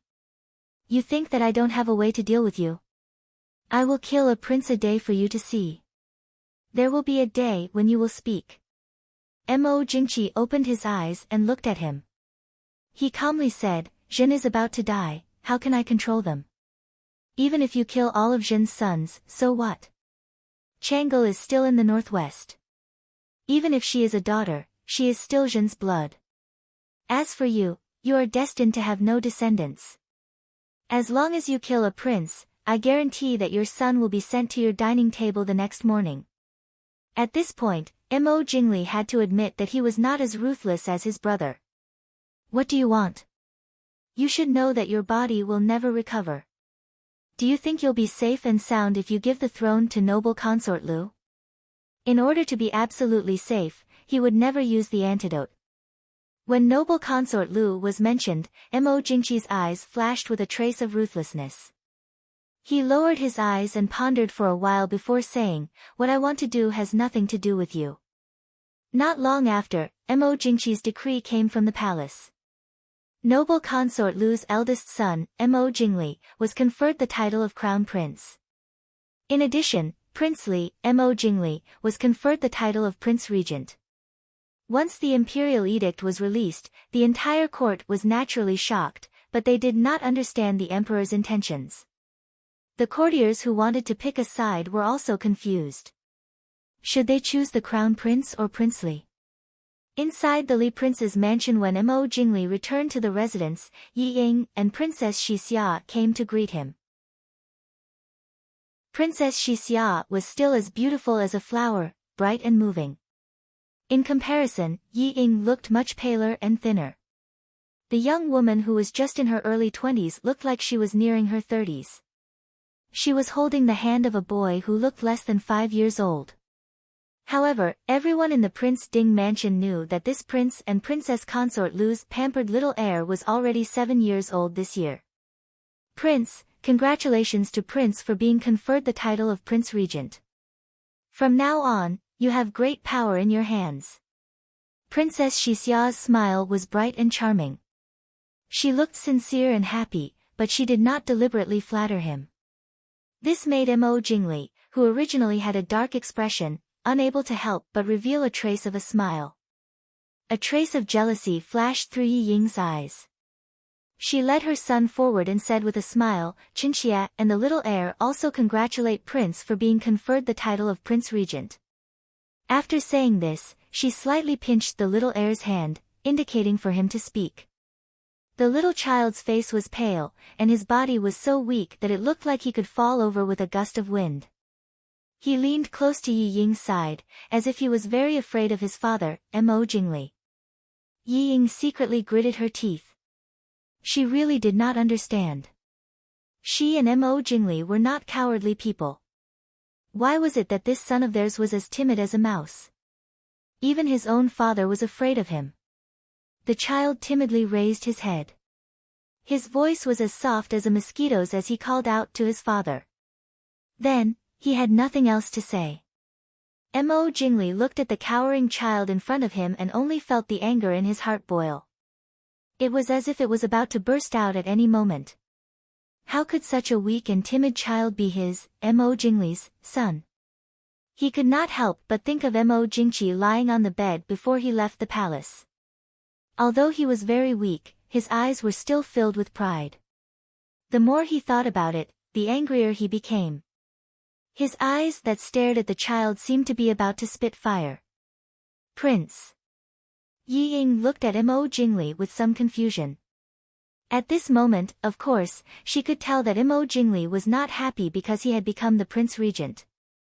In fact, he was very angry now. Yi Ying carefully supported her son who wanted to hide behind her out of fear and asked carefully. Mo Jingli coldly snorted, sending the child flying with a kick. After he sent people to investigate carefully, he found out that the midwives during Yi Ying's delivery were all arranged by Mo Jingqi. After Yi Ying gave birth, everyone in the manor had been replaced. No one knew where they went. Mo Jingli knew that Mo Jingqi was not lying. The sickly child in front of him was not his son at all. He really did not look like himself or Yi Ying. He was not ugly, but it was definitely obvious that even if he grew up, he would only be an ordinary-looking child. "Prince?" Yi Ying screamed. All the servants and maids present, including Princess Xixia, were shocked. Yi Ying pounced on the child. The child fell to the ground and vomited 2 mouthfuls of blood. He could not even cry. It looked like he was about to die. Yi Ying was so frightened that she almost did not dare to touch the child. She could only scream, "Son! Quick! Quick, go to the imperial physician." The servants came to their senses and looked at Mo Jingli hesitantly. The little heir was kicked by the prince. It was naturally up to the prince to call for the imperial physician. Although most people did not know medicine, they could tell that the little heir had been weak and sickly since he was young. After being kicked so hard by the prince, it was obvious that he was about to die. "You are not allowed to go," Mo Jingli said coldly. Yi Ying looked up at Mo Jingli in shock. Tears hung on her face. She was momentarily at a loss. "Prince! Prince!" Mo Jingli's hatred for Yi Ying had reached its peak. This woman could not do anything right. Back then, he had really gone crazy to want to marry her. And because of that, he missed the opportunity. He went forward, grabbed Yi Ying, and dragged her into the courtyard. Yi Ying kept struggling. She looked at the dying child and cried endlessly. "No! Prince, the child!" Mo Jingli's figure was behind the screen wall. Everyone present looked at each other, not knowing what to do. Princess Xixia looked at the child on the ground. A gloating smile appeared on her lips. She waved her hand and said, "Let's wait until the prince is done with his work." Yi Ying, who was being dragged away by Mo Jingli, struggled all the way. However, how could a weak woman like her break free? Yi Ying was dragged back into the room by Mo Jingli. He pushed her hard. She lost her balance and bumped into the table in the room. Yi Ying looked up and said with tears in her eyes, "Prince, why did you do that? That's our child. How could you be so heartless?" "Shut up," Mo Jingli said coldly. He stared coldly at Yi Ying and said, "You're such an incompetent fool. You didn't even know that your child was swapped. You let I raise a bastard from who knows where for 7 years." Yi Ying was stunned. She could not understand the meaning of Mo Jingli's words. Mo Jingli stared at her and said coldly, "Don't you understand? That sickly child is not I's son at all. That child was swapped when he was born. How could it be? That's impossible." Yi Ying cried out involuntarily. The son she had carefully taken care of for several years was not her biological son. Then where did the child she gave birth to go? "Prince, then, where is our child?" Yi Ying asked anxiously. Mo Jingli said hatefully, "In Mo Jingqi's hands." Hearing that, Yi Ying fell onto the chair weakly. All these years, she was well aware of the relationship between Mo Jingli and Mo Jingqi. Now that the child had fallen into Mo Jingqi's hands, would there be a day she could get it back? Yi Ying grabbed Mo Jingli's clothes in a panic and cried, "Prince, save our child. Ying begs you to save our child." Sob sob. "My poor child." Mo Jingli pushed her away in annoyance. Of course, he would save the child. He had to save him. Looking coldly at Yi Ying who was crying by the table, Mo Jingli only felt that this once delicate and lovely woman was incomparably annoying. "From today onwards, you stay in the backyard and don't come out. I don't want to see you again." Yi Ying was stunned. She had just heard that her son had fallen into Mo Jingqi's hands, and now she was being grounded by Mo Jingli. How could she bear it? Why? Yi Ying looked at Mo Jingli absent-mindedly. All these years, she had already lost his love. If it were not for her son, she would have been forgotten long ago. The sweet love in the past was like a dream. Now, was she going to lose all that she had left? Mo Jingli said coldly, if it weren't for your stupidity, how could I not know the whereabouts of my son for so many years? Do you know what I have lost because of your stupidity? Back then, mother was right. You are indeed a stupid and incompetent woman. If I didn't marry you back then. Thinking of the gentle woman he had seen once in city last year, Mo Jingli couldn't help but feel a sense of regret. After so many years, she was still as elegant as an orchid, graceful and elegant. If it were her, this would never have happened. After taking one last look at Yi Ying, Mo Jingli left without any reluctance. Leaving behind Yi Ying, who was in a daze, silently crying. After a long time, the sound of sobbing finally came from the room. Chapter 575. In an inconspicuous courtyard in the Chu capital. Leng Haoyu sat in the study with a gloomy expression. Murong Ting walked in with a cup of ginseng tea. When she saw the green shadow under his eyelids, she couldn't help but frown. What happened? Why are you in such a difficult situation? Last night, Leng Haoyu had been acting strangely after receiving a letter. He didn't sleep the whole night and just sat in the study in a daze. If it was a few years ago, Murong Ting would have grabbed him and scolded him. However, after being married for a few years and living together, Murong Ting's impression of Leng Haoyu was no longer the idle playboy. Moreover, after becoming a wife and mother, her temper had obviously improved a lot. Putting the ginseng tea on the table, Murong Ting looked down at the letter on the table. Leng Haoyu didn't intend to hide it from her. He opened the letter and placed it on the table. It turned out that it was a letter sent by Leng Huai from Zijing Pass. Zijing Pass was now in urgent need of provisions, but the imperial court was busy with major events. Prime Minister Lu's faction and Prince Li's faction were in full swing, so no one paid attention to the letter sent by Leng Huai for help. Murong Ting frowned and sneered. Does eunuch really think of us as a national treasury? He doesn't even know if you have the ability to ask for 100,000 dan of provisions. Where are we going to get it for him? It was naturally not difficult for Leng Haoyu to get 100,000 dan of provisions, but that was the property of the Prince Ding mansion. It was not something that Leng Haoyu could use at will. Moreover, although the outside world knew that Leng Haoyu had been doing business outside for a few years, it would be strange if they weren't targeted by people from all walks of life if he casually gave out 100,000 dan of provisions. The Prince Ding mansion and the Dechu state no longer had anything to do with each other. Without Prince Ding's personal consent, who would dare to use provisions to support the Dechu state's army? However, Murong Ting also understood Leng Haoyu's dilemma. No matter how much Leng Huai ignored Leng Haoyu, he was still Leng Haoyu's biological father. Murong Ting also felt conflicted about the Dechu state. Leng Haoyu was a member of the Prince Ding mansion, so Murong Ting was naturally a member of the Prince Ding mansion. However, her father, Murong Shen, was a general who guarded the borders of Dechu state.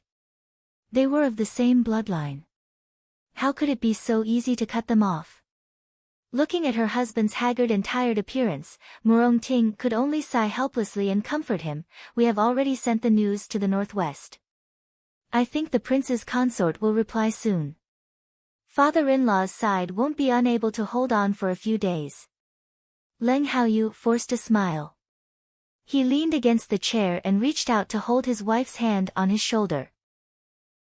He apologized, I've made you worry. Murong Ting rolled her eyes at him and said, what are you talking about? We're husband and wife. If I'm not worried about you, who am I worried about? If you have the time to sit here and worry, you might as well have a good sleep. What if Prince Ding gives you some orders? You won't be able to handle it even if you're tired. Leng Haoyu smiled helplessly. How could he not understand the logic? It was just that the person who was experiencing the rain of swords and spears on the battlefield right now was his father. Although his father only had his eldest brother in his eyes since he was young, it was undeniable that in his heart, he had always longed for his father's recognition. That was why he and Feng San became good friends. They both longed for their father's gaze and recognition but had never received it. It was just that Feng San was more carefree and more decisive than him. Reporting to young Master Leng, Prince's secret letter has arrived. Someone outside the door reported in a low voice. Leng Haoyu stood up in surprise and said loudly, "Come in quickly." He didn't know what Prince's decision was, but he hoped to know the result as soon as possible. The man outside the door whispered a sealed letter and then left. Leng Haoyu opened the letter and read it 10 lines at a glance. A trace of joy flashed through his eyes. Murongting only needed to look at his expression to know that it was a good result. She couldn't help but breathe a sigh of relief. Although she hated the Leng family, she didn't want them to die. At least, she didn't want Leng Huai to die like this.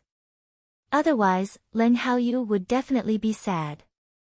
Leng Haoyu finished reading the letter and raised his head. Murongting asked, "How is it? What did Prince Ding say?" Leng Haoyu thought for a while and said, Go to Marquis Muyang's residence in a while." Just like the Leng family, Marquis Muyang's residence has outstanding military achievements for generations.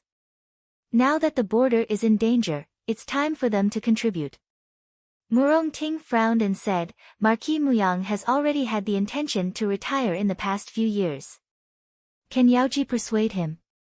Leng Haoyu sneered and said, "If he can't, isn't there still Muyang?" Murongting nodded and said, "I know. I haven't seen Marquis Muyang's heir consort for some time. I'll get someone to send a letter over later." Leng Haoyu nodded and smiled, "There's another good news." Murongting raised her eyebrows and looked at him with a smile. Leng Haoyu said in a low voice, "Prince and Princess will be coming to the capital in a few days." Hearing this, Murongting was shocked. At this time, Prince and Princess. Leng Haoyu laughed in a low voice. "Li City has Mr. Heng Yu and young Master Qingchen overseeing it. Outside, there are generals and hundreds of thousands of Mahist armies stationed. Where can't Prince and Princess go?" Prince and Princess plan to bring the little heir back to sweep the tombs of the previous kings. In addition, didn't they say that Mo Jingqi is about to die? Prince said that he wants to send him off. Since Prince Ding and Li decided to come, they naturally had plans for their safety. Thinking of Yi Li who she hadn't seen for a few years, Murongting's brows also showed some joy. Yaoji hadn't been in the Chu capital for long. At most, it had only been half a year. But in this half a year, she had successfully turned herself from a lonely woman with a child into the most favored concubine of Marquis Muyang's mansion. Although there was no lack of Prince Ding Mansion's forces paving the way for her behind the scenes, it also showed that Yaoji's skills were outstanding. Now, the son she gave birth to was the eldest grandson of Marquis Muyang's mansion and Muyang's only son. Just this alone was enough for her to stand tall in Marquis Muyang's mansion. Yaoji wasn't a high-profile person. Even if she was favored, she wasn't domineering. This made Marquis Muyang's wife, who originally looked down on her background, unable to find any weakness.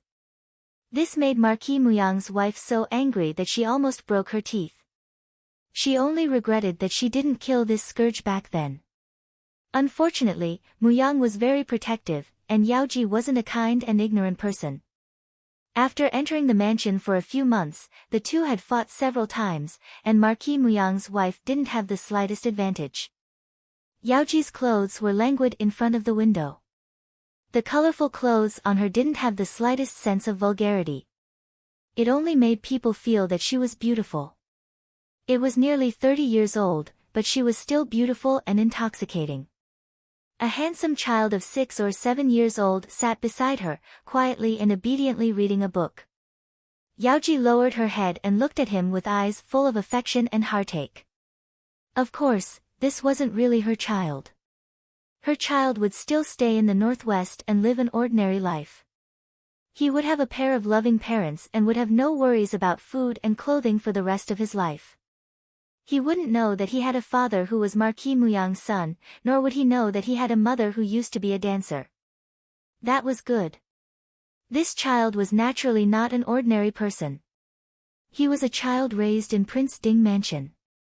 The shadow guard who originally guarded the Prince Ding Mansion for generations was selected and trained from such children. Now the shadow guard system was gradually changing, but it still needed some special people to carry out some special tasks. This child in front of her came with Yaoji this time. After getting along with him for half a year, Yaoji sincerely treated this child as her own and loved him. She couldn't raise her own child by her side, so she was especially soft-hearted to other children. Chapter 576. This was the scene Muyang saw when he came in. A beautiful woman lovingly looked at the child who was reading with his head lowered. The light of the setting sun shone through the window, adding some warmth to the cold winter. Muyang saw this and felt warmth in his heart. The smile on his face deepened. Are you studying?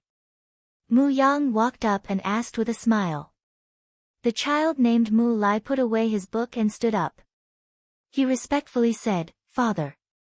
Muyang lovingly patted Mu Lai's head and said with a smile, "Teacher assigns a lot of homework. I know you work hard but you can't be too tired."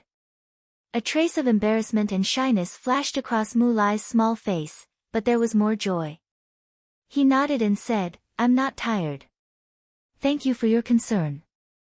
Muyang only felt that his son was very sensible and felt comforted. Good child. Muyang truly loved his son who had been missing for 6 years. Because she felt guilty, she wasn't very strict with him.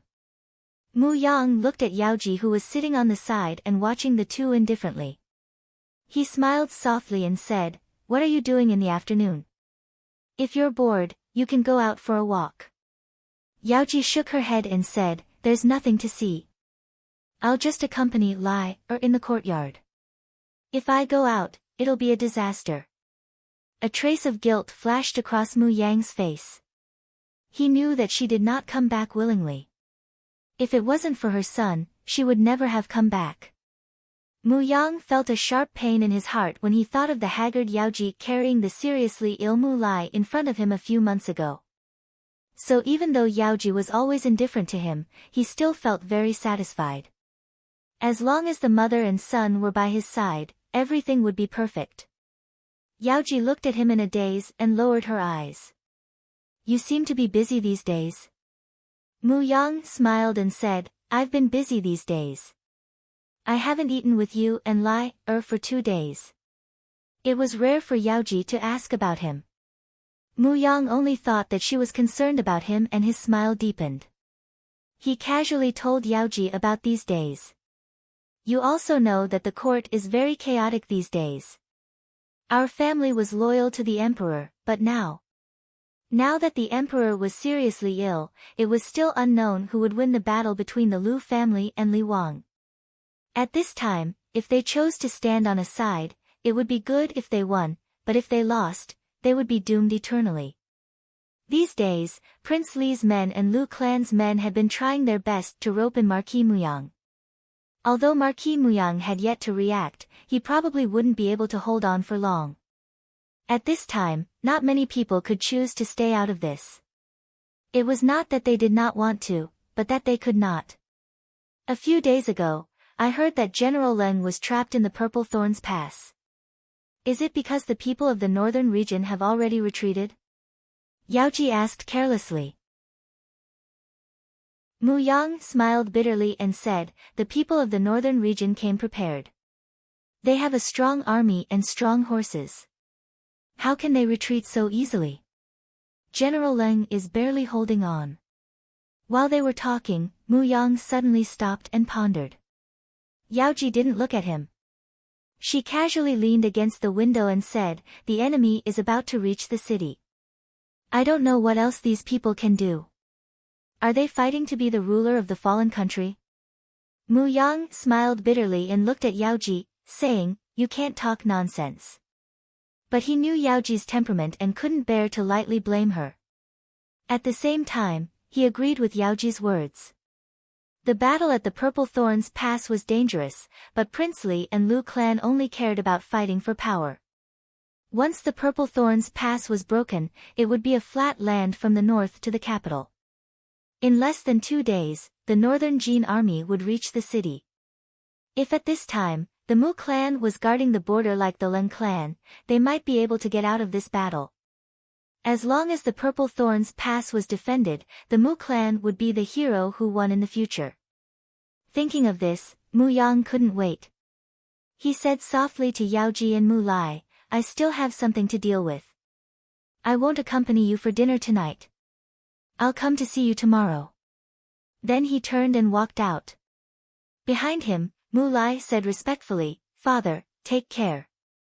After sending Mu Yang away, the well-behaved Mu Lai looked up at Yaoji who was sitting by the window and frowned, "Don't tell me you still like this man?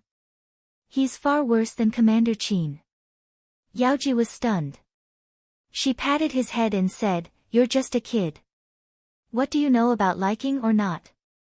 Mu Yang curled his lips and frowned. He showed a mocking expression and said, "Of course I know.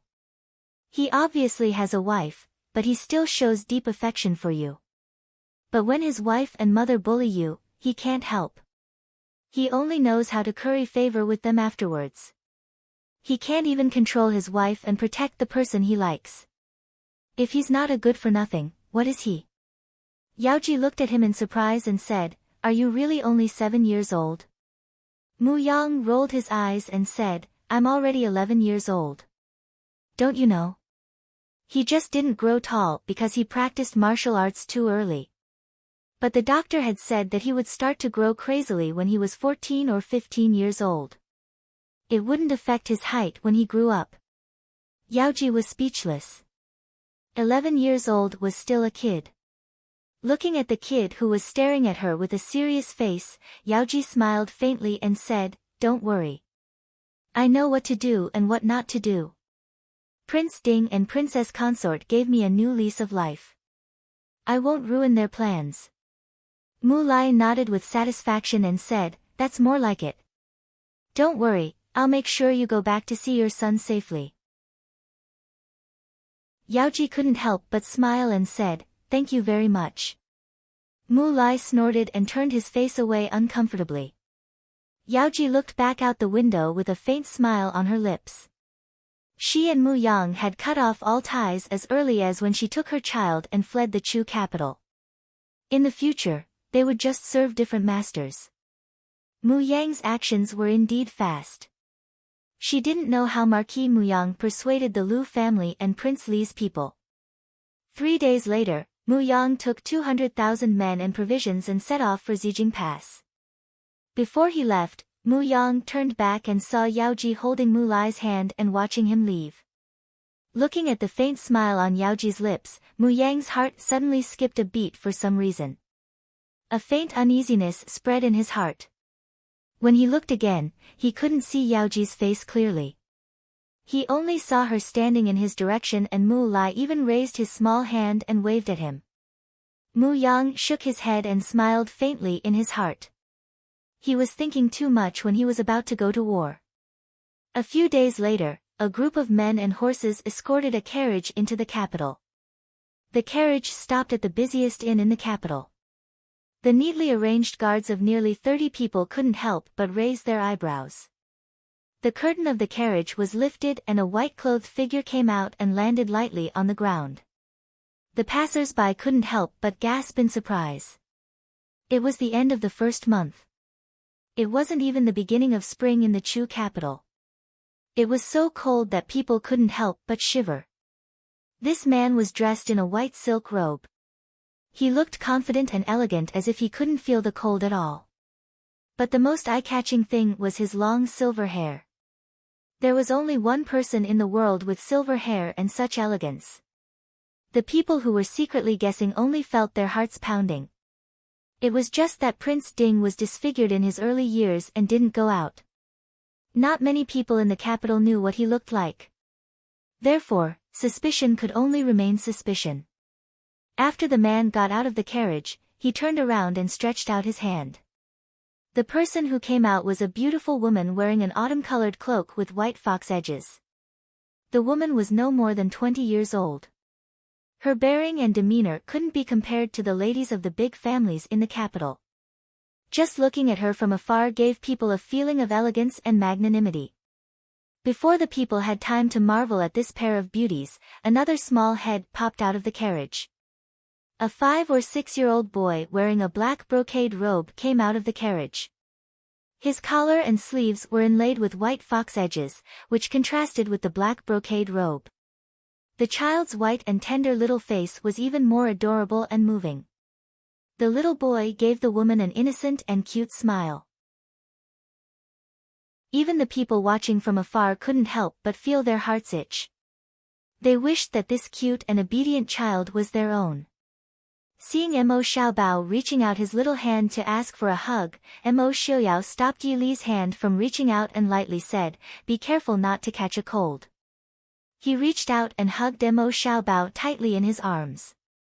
That action definitely couldn't be called gentle. Mo Xiaobao uncomfortably twisted his body and received a pat from Mo Xiaoyao on the butt. Mo Xiaobao obediently laid in Mo Xiaoyao's arms. Father was the most annoying. It was not comfortable to hug him. Yi Li gave a faint smile and said, "How can it be that cold?" Although her internal strength wasn't as strong as Mo Xiaoyao's and she didn't need to wear too many clothes in the winter, Yi Li believed that she was more resistant to the cold than normal people. Moreover, it wasn't that cold in the northwest, so the capital couldn't be colder than the northwest. With such a large entourage outside, the innkeeper naturally came out to welcome them. With a glance, he could tell that this group of guests were rich and noble. Although he was curious about Mo Xiaoyao's white hair, he still politely led them into the inn. He didn't dare to ask the guests to register at the counter. The innkeeper said as he walked, "Young master and madam, this way please. This small inn has 2 high-quality courtyards. I wonder if young master and madam will be staying in the small courtyard or..." In this kind of first-class inn, other than the heaven, earth, and mortal rooms, there was a separate courtyard that was even better than the heaven rooms. The price was naturally more than 10 times more expensive than the heaven rooms. There were maids and servants inside. Mo Xiaoyao lightly said, "I want both courtyards." The innkeeper was overjoyed and his smile became even more eager.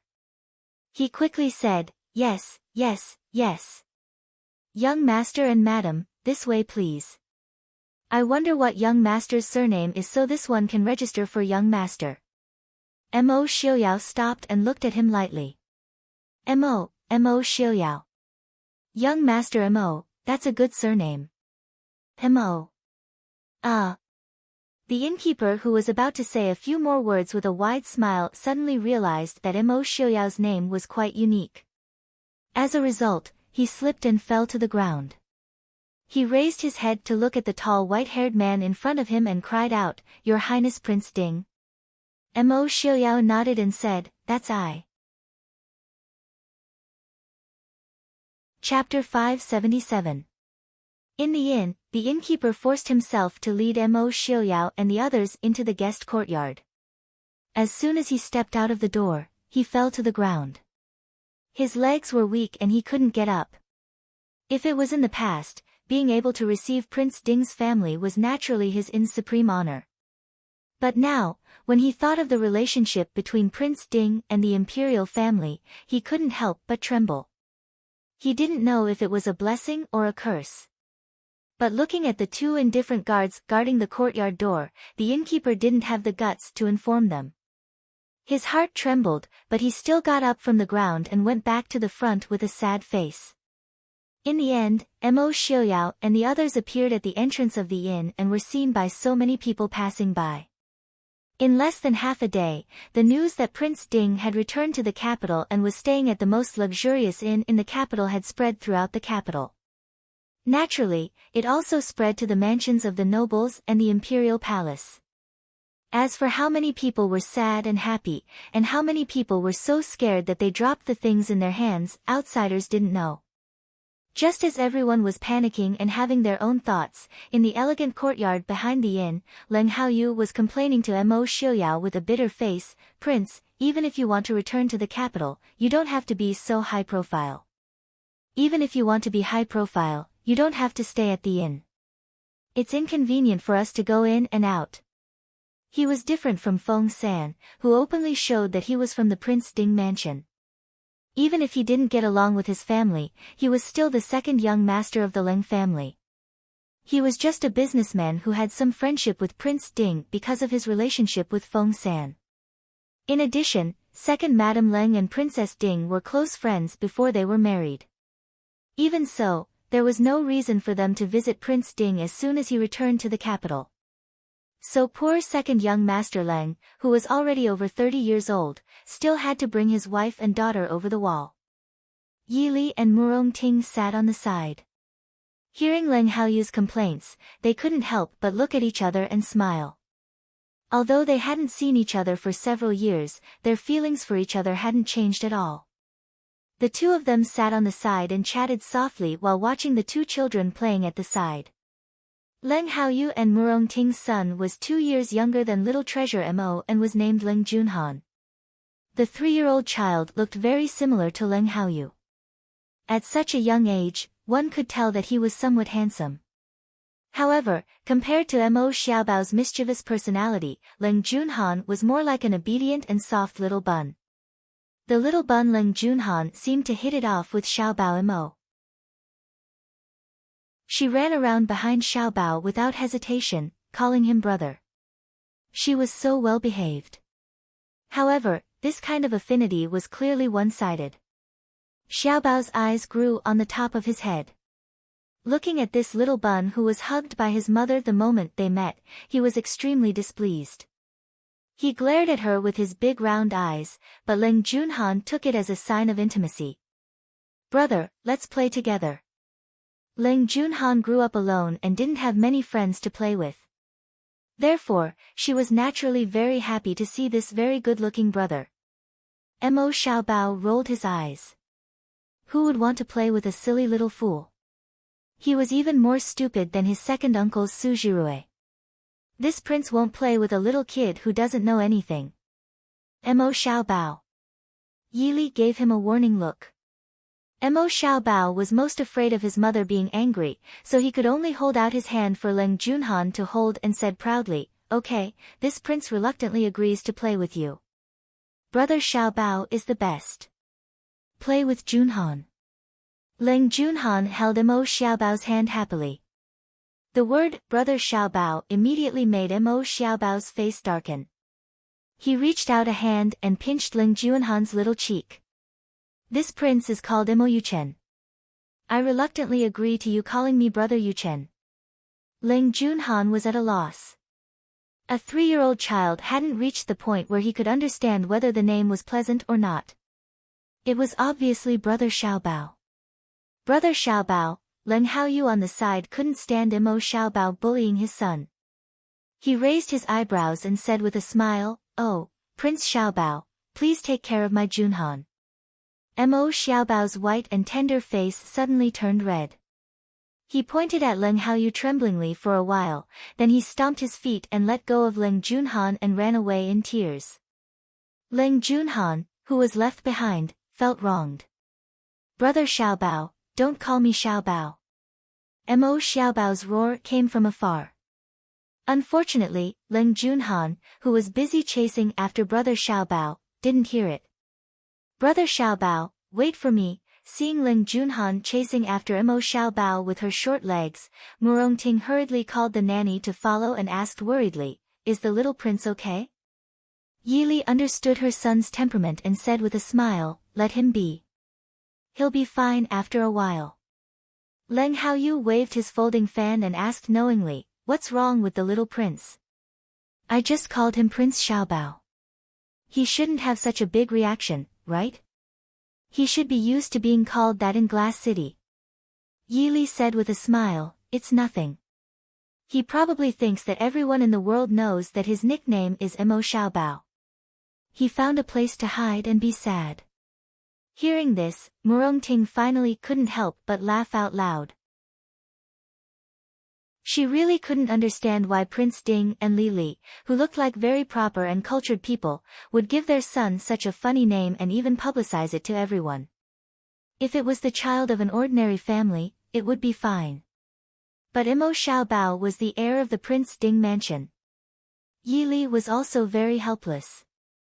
Who told Mo Xiaobao to have such a bad life and to have such an unscrupulous father? What does Prince think about the war between the Chu state and the north? Leng Haoyu looked at Mo Xiaoyao and asked seriously. Mo Xiaoyao lowered his eyes and said indifferently, "This is a matter between the Chu state and the north. What does I think have to do with it?" Leng Haoyu hesitated for a moment and asked, "Prince means that our Prince Ding mansion won't interfere in this matter?" Mo Xiaoyao said indifferently, "The imperial family won't give us a chance to interfere in this matter. If you're worried about your father, then you should make plans as soon as possible. The Prince Ding mansion won't be of much help. If we interfere, it will only harm him." Leng Haoyu smiled bitterly and said indifferently, "What plans can I make? He has never thought of me, this good-for-nothing son of his, in his eyes. At most, I can only do my best to protect his life." Mo Xiaoyao nodded. "Later, I'll have Qin Feng transfer 2 people to you. I'm afraid that Chu Jing won't be safe in the future.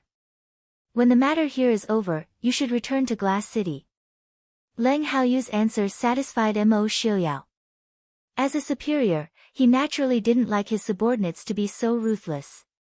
After all, Leng Huai didn't care about Leng Haoyu, but he didn't have any enmity with him and was still his father. But at the same time, he didn't want Leng Haoyu to ruin his plans for Leng Huai. Leng Haoyu's face lit up with joy. "Thank you, Prince." If he asked Qin Feng to transfer people, the one who would be transferred to him was naturally the elite of the elites, Qi Lin. With Qi Lin secretly protecting his father, even if his father was defeated in the future, Leng Haoyu was confident that he could bring his father back alive. Mo Xiaoyao waved his hand and asked with a frown, "How is Mo Jingqi now?" After Mo Jingli moved here, he actually didn't rush to ascend the throne. This isn't like his usual style. When he mentioned Mo Jingqi, Leng Haoyu didn't have a good impression of him. He didn't even want to pity him. Mo Jingqi won't die for a while. Mo Jingli probably wants to torture him. But Mo Jingli also has something on me. I'm in Mo Jingqi's hands, so in the end, we can only take a step back and let noble consort Lu's son be the crown prince. Chapter 578. Mo Xiaoyao raised an eyebrow. Leng Haoyu said with a smile, "Originally, I didn't know what was going on either. However, I received news a few days ago that Mo Jingli kicked his only son on the first day he became regent." Everyone present was smart. Leng Haoyu's slight hint was enough to understand the crux of the matter. The child in the Li Palace isn't Mo Jingli's. Mo Jingli's son has been hidden. Mo Xiaoyao said slowly. After thinking for a moment, he continued, "Mo Jingli doesn't seem like someone who would give up the throne for a child. The only possibility is, that is his only son. Speaking of which, other than Yi Ying, Mo Jingli hasn't had another child in all these years. Mo Jingli and Mo Xiaoyao were not the same. Mo Xiaoyao only had Yi Li as his wife. However, Mo Jingli's palace was filled with Wang Fei, secondary concubines, and Tong Fang. This way, it was strange that there was only one child in all these years. There wasn't even anyone who was pregnant. Most likely, Mo Jingqi had done something to it. Murong Ting was speechless as she said, "These 2 brothers are really strange." Although no one said anything, they all agreed with her point of view. Wasn't it strange? The 2 brothers had fought openly and covertly for so many years. Mo Jingqi had been poisoned by Mo Jingli to the point that he couldn't turn over a new leaf. However, Mo Jingli had almost lost his family line because of Mo Jingqi. Neither of them had gained an advantage. Speaking of Mo Jingqi and his brother, Leng Haoyu said worriedly, Mo Jingqi and Mo Jingli must already know that the prince has returned to the capital. Do the prince and Wang Fei want to move to another place? The inn isn't safe. Mo Xiaoyao waved his hand and said indifferently, it doesn't matter. At this time, none of them will act rashly. Just as they were talking, Zhuo Jing came in from outside and reported, Prince, Princess, Prince Li is outside asking for an audience. Mo Xiaoyao raised his eyebrows and said calmly, he came quickly. Xiaobao angrily rushed out of the small courtyard and ran outside. This was a courtyard with 2 entrances, and there were guards both inside and outside. Although Mo Xiaobao was occasionally mischievous, he still had a sense of propriety. Of course, he knew that Chu capital didn't need Glass City to let him do whatever he wanted. Therefore, no matter how angry he was, he wouldn't run outside. He would just sit under a big tree in the outer courtyard and grieve silently. Mo Xiaobao, whose nickname was publicized, felt that he had lost face. He pondered for a long time and finally decided, he also wanted to publicize his father's nickname. As for his father's nickname, Mo Xiaobao had not considered it. Brother Xiaobao. Ling Junhan's voice came from afar. Obviously, little Junhan was still persistently looking for his new friend. Mo Xiaobao, who was nestled under his subordinates, felt his scalp tingle when he heard that soft brother Xiaobao. As long as he raised his head, he could see the expressions of the guards at the door. Mo Xiaobao only felt that the veins on his forehead were throbbing. Gritting his teeth, he looked at Ling Junhan who was running out shakily to look for him. Mo Xiaobao finally stood up and said coldly, little dummy Leng, come here. Ling Junhan turned around and saw the beautiful brother Xiaobao standing under the tree and waving at him. He immediately showed a bright smile and ran towards Mo Xiaobao. Mo Xiaobao pinched Ling Junhan's cheeks and stared at him, my name is Mo Yu Chen, did you hear clearly? Mo Yu Chen. Call me brother Yu Chen.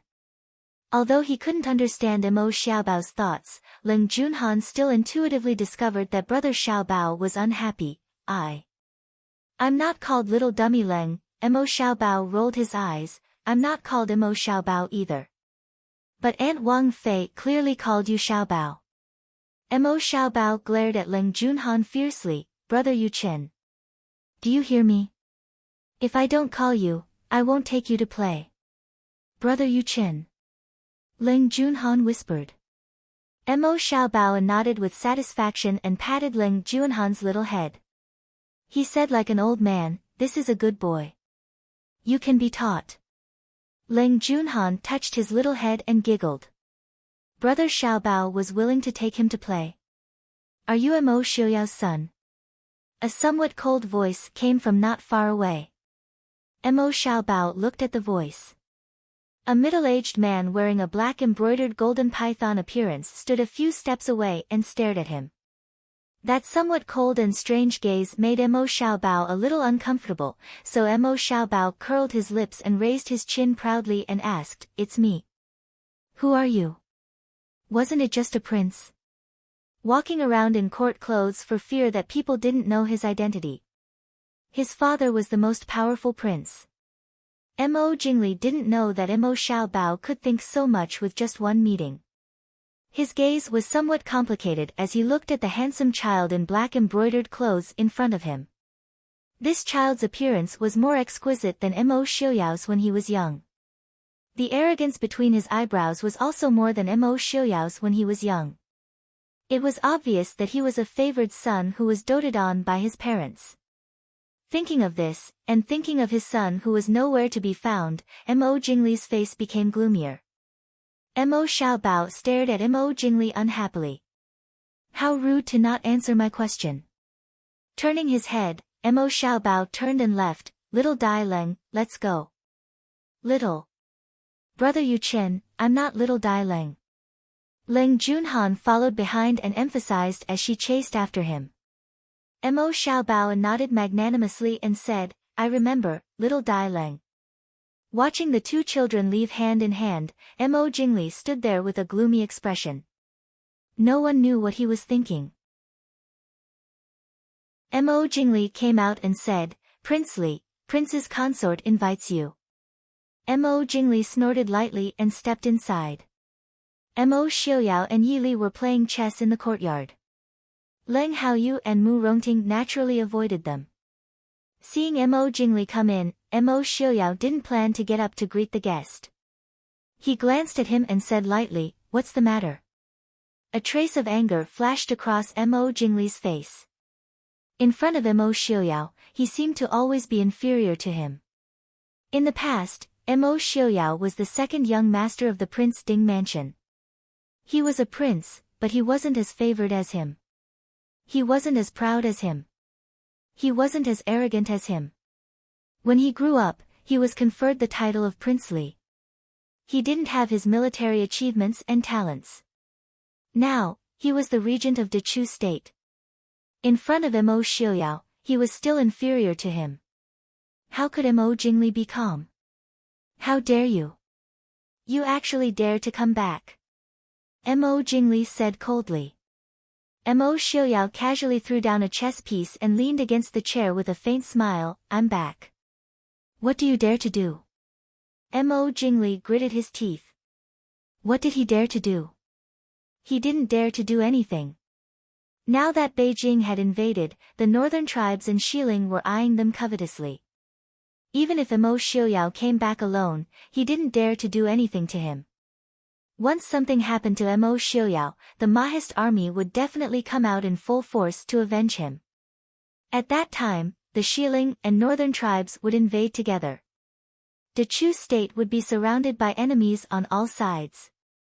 It wouldn't take long for them to swallow it whole. Snorting, seeing that Mo Xiaoyao had no intention of inviting him to sit, Mo Jingli walked to the empty chair on the side and sat down. He stared at Mo Xiaoyao and said, "You came back at this time. What exactly are you plotting?" Mo Xiaoyao snorted at his vigilance. "Plotting? Isn't that what you and Mo Jingqi are good at? How about it?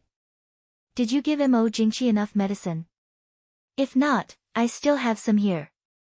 Mo Jingli's eyes narrowed. "I don't know what you're talking about." Mo Xiaoyao raised his eyebrows and said, "You don't know? When you were buying medicine from that old woman in the holy land of Nanjiang, I and Lili happened to be watching. So we took some back for Mr. Shen to research. Do you think, in half a year, Mr. Shen will be able to develop an antidote?" Mo Jingli glanced at Yi Li, who was calmly drinking tea, and suddenly felt inexplicably ashamed. But the meaning in Mo Xiaoyao's words made him even more uneasy. "You have an antidote?" Mo Xiaoyao raised his eyebrows in surprise. "Did I say that?" Mo Xiaoyao. You. Mo Jingli was so angry that he wanted to throw the teacup in his hand at Mo Xiaoyao's face. In the past few years, his status and power had gradually risen, and he was rarely so irritable. But it seemed that a few casual words from Mo Xiaoyao could make him fly into a rage like he did when he was young. "Mo Xiaoyao, what do you want?" Mo Xiaoyao leisurely drank his tea, calmly saying, "Calm down. Since you're already the regent, then act like one. Don't tarnish the reputation of the regent." His father had also been the regent in the past. Seeing Mo Jingli trying to suppress his anger, Mo Xiaoyao said, "I don't want to do anything. I just heard that Mo Jingqi is about to die, so I came back to say goodbye." "You mean that you won't leave until Mo Jingqi dies?" Mo Jingli gritted his teeth. Right now, Chujing was in a mess, and they didn't need Prince Ding to mess things up. If Mo Jingqi didn't die in half a year, then wouldn't he have to stay in Chujing for half a year? Prince Li's uncle and big brother are both prodigies at governing a country. The Northwest is just a small piece of land, it won't be a problem for them. "Prince I doesn't need to worry about me," Mo Xiaoyao said. "I'm worried about you." Mo Jingli couldn't help but curse in his mind. What did the Northwest have to do with him? Right now, he just wanted to see Mo Xiaoyao get kicked out of Chujing. Mo Xiaoyao leaned back in his chair, one hand supporting his forehead as he looked at him. "Don't think about how to get I to leave quickly. I don't have a hobby of coming and going. I will naturally leave when I'm happy. But don't worry, I definitely won't interfere in the battle between you and Mo Jingqi, or the Lu family. Mo Jingli sneered, you think I'll believe your words? Mo Xiuyao spread his hands, what else can you do besides believe me? Chapter 579. Yi Li sat at the side, leisurely sipping her tea as she watched the two argue back and forth. It was clear that not only could Mo Jingli not compare to Mo Xiuyao in terms of martial arts, but he also couldn't win against Mo Xiuyao in terms of words. In the past, many people had told Yi Li about how arrogant Mo Xiuyao was when he was young. However, the Mo Xiuyao that Yi Li saw, especially the over 30-year-old Mo Xiuyao, most of the time, was still calm and collected. Only now, Yi Li could see a trace of arrogance in Mo Xiuyao's calm and relaxed demeanor. No wonder Mo Jingli was so angry that his face turned black. Mo Jingli took a deep breath and stared at Mo Xiuyao. Fine, I believe your words. I won't interfere with your matters in Jing City, but you better not do anything unnecessary. Mo Xiuyao looked up with disdain. Do you think that the little things you and Mo Jingqi play are very attractive? If I watch too much, I will be worried that it will hurt my brain. Mo Jingli didn't argue with Mo Xiuyao. He knew that he couldn't win against Mo Xiuyao. Since he had received Mo Xiuyao's promise, he naturally didn't want to stay here and be bullied. He stood up and glanced at Yi Li, then turned and walked out of the courtyard. Li, look at him, he can't even win against I in an argument. Don't you think that marrying me back then was the best arrangement you could have made? It's like a match made in heaven, right? Ignoring the fact that Mo Jingli hadn't walked out of the courtyard, Mo Xiuyao crossed the chessboard and grabbed Yi Li's hand, feeling pleased with himself. Yi Li looked helplessly at Mo Jingli, who stumbled and walked faster after hearing a certain person's shameless boasting. Is it something to be proud of? Mo Xiuyao nodded and said proudly, of course, I have to let Li know that your husband is 100 times better than others in every aspect. Including arguing. Yi Li rubbed her head and thought for a bit. She looked sincerely at the man opposite her and said, if you want to argue, you shouldn't look for Mo Jingli. He has no fighting ability at all. Then who should I look for? Mo Xiuyao squinted as he asked. She's old Master Wang's wife from Glass City's Nanyuan Street. Yi Li smiled. Mo Xiuyao was confused. Who was that? Yi Li said with a smile, Madame Wang is known as Li City's fastest talker, the #1 shrew. It's said that she once scolded 3 grown men on the street until they cried. Why don't Prince give it a try when we go back? Mo Xiuyao was stupefied. After a moment of silence, he raised his head and said with a raised eyebrow, does she dare to argue with I? Yi Li was speechless. Indeed, no matter how powerful Madame Wang was, she would still be mute in front of Prince Ding.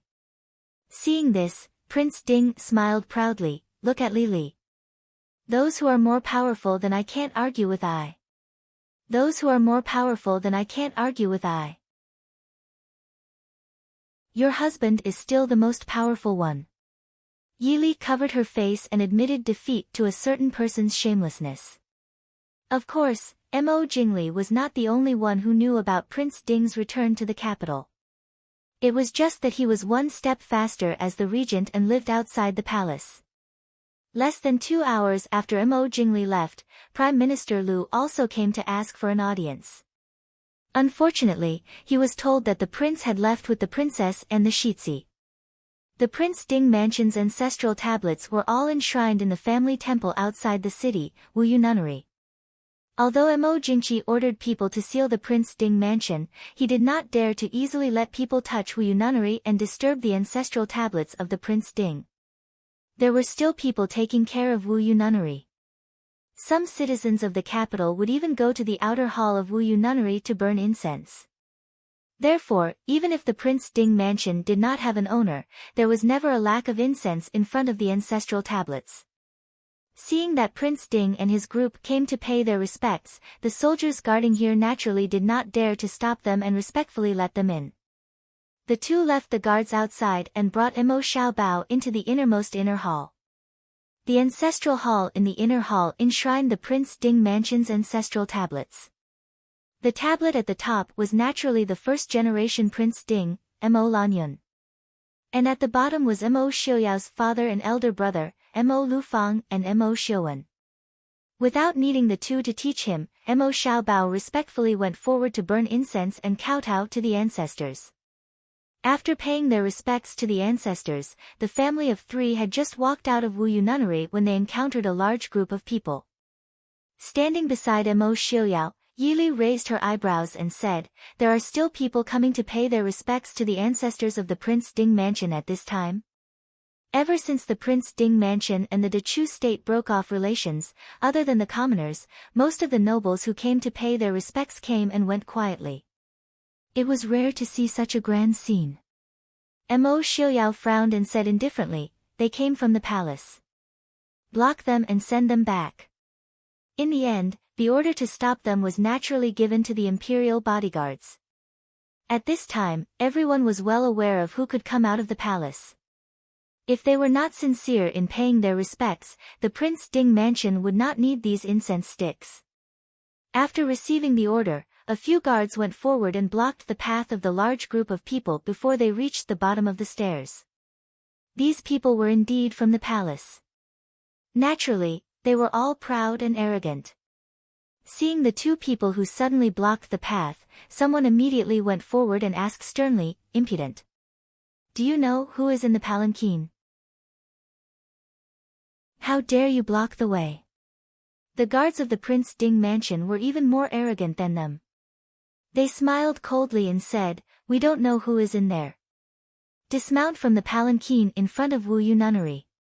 Those who dare to carry the palanquin to the bottom of the stairs, the Prince Ding Mansion does not need you to pay your respects. Please go back the way you came. How dare you? How dare you be so rude in front of the noble consort? Take them down." "Wait." A cold female voice came out from the graceful and gorgeous palanquin. The curtain was lifted up. Noble consort Lu, dressed in white, walked out of the palanquin with the help of a palace maid.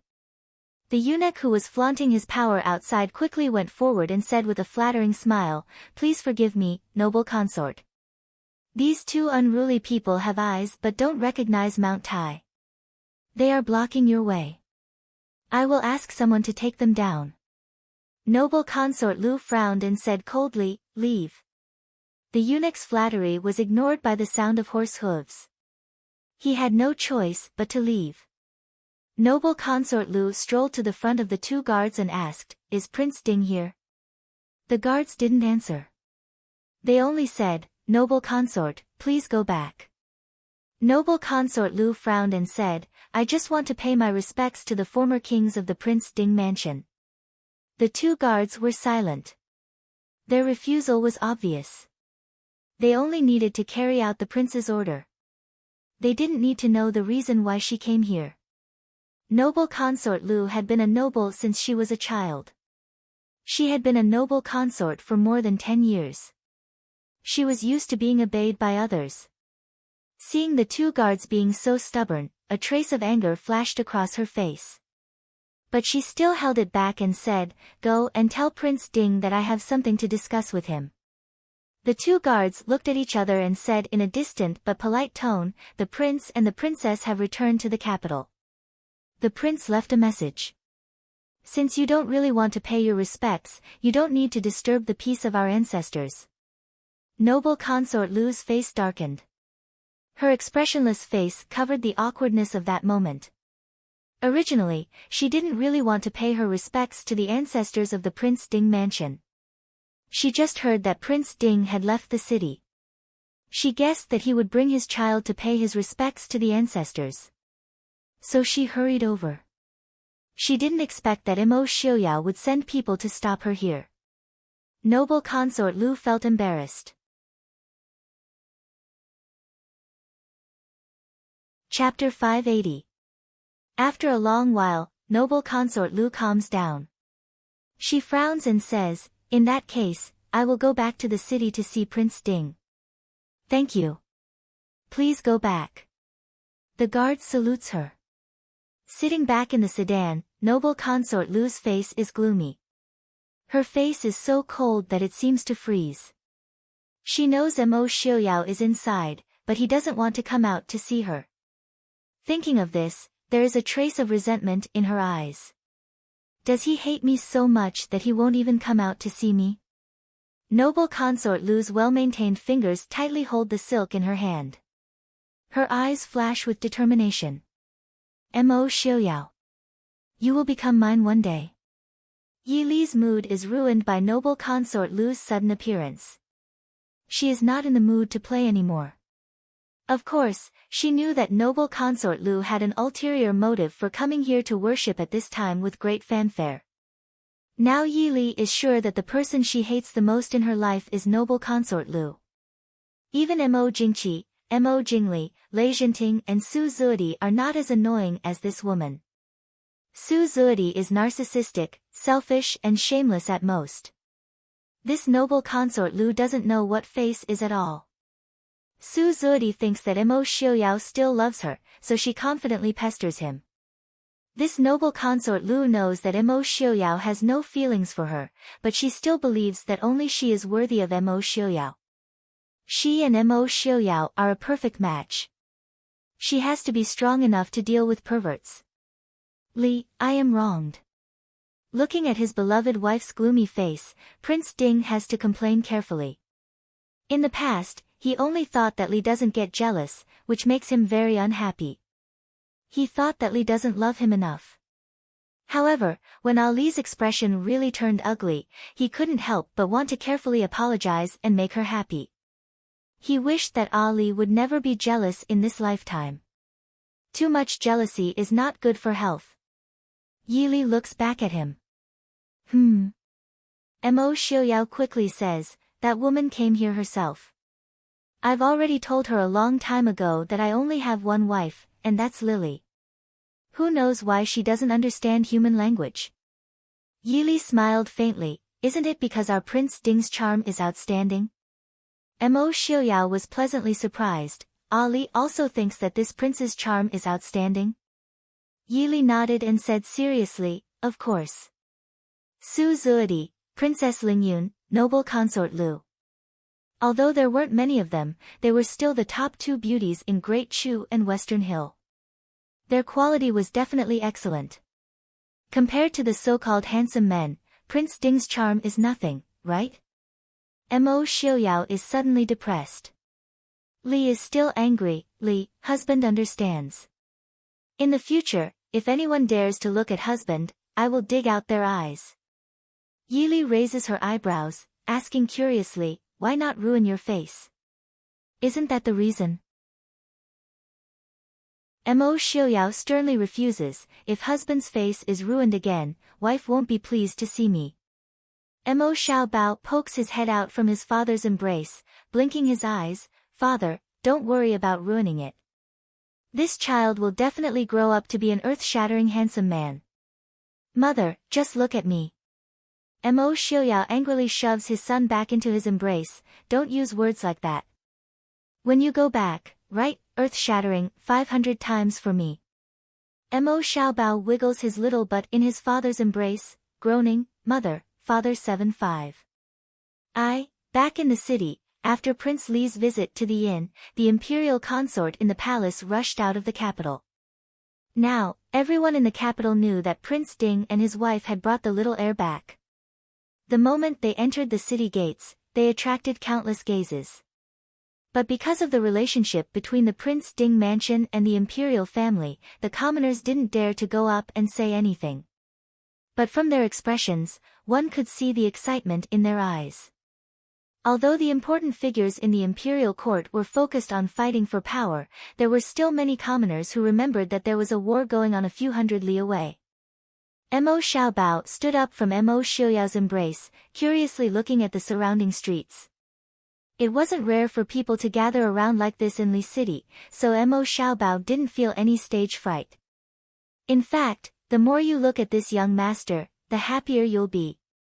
Nestled in Mo Xiaoyao's embrace, he poked his head out and smiled brightly at the pedestrians, instantly causing them to fall over.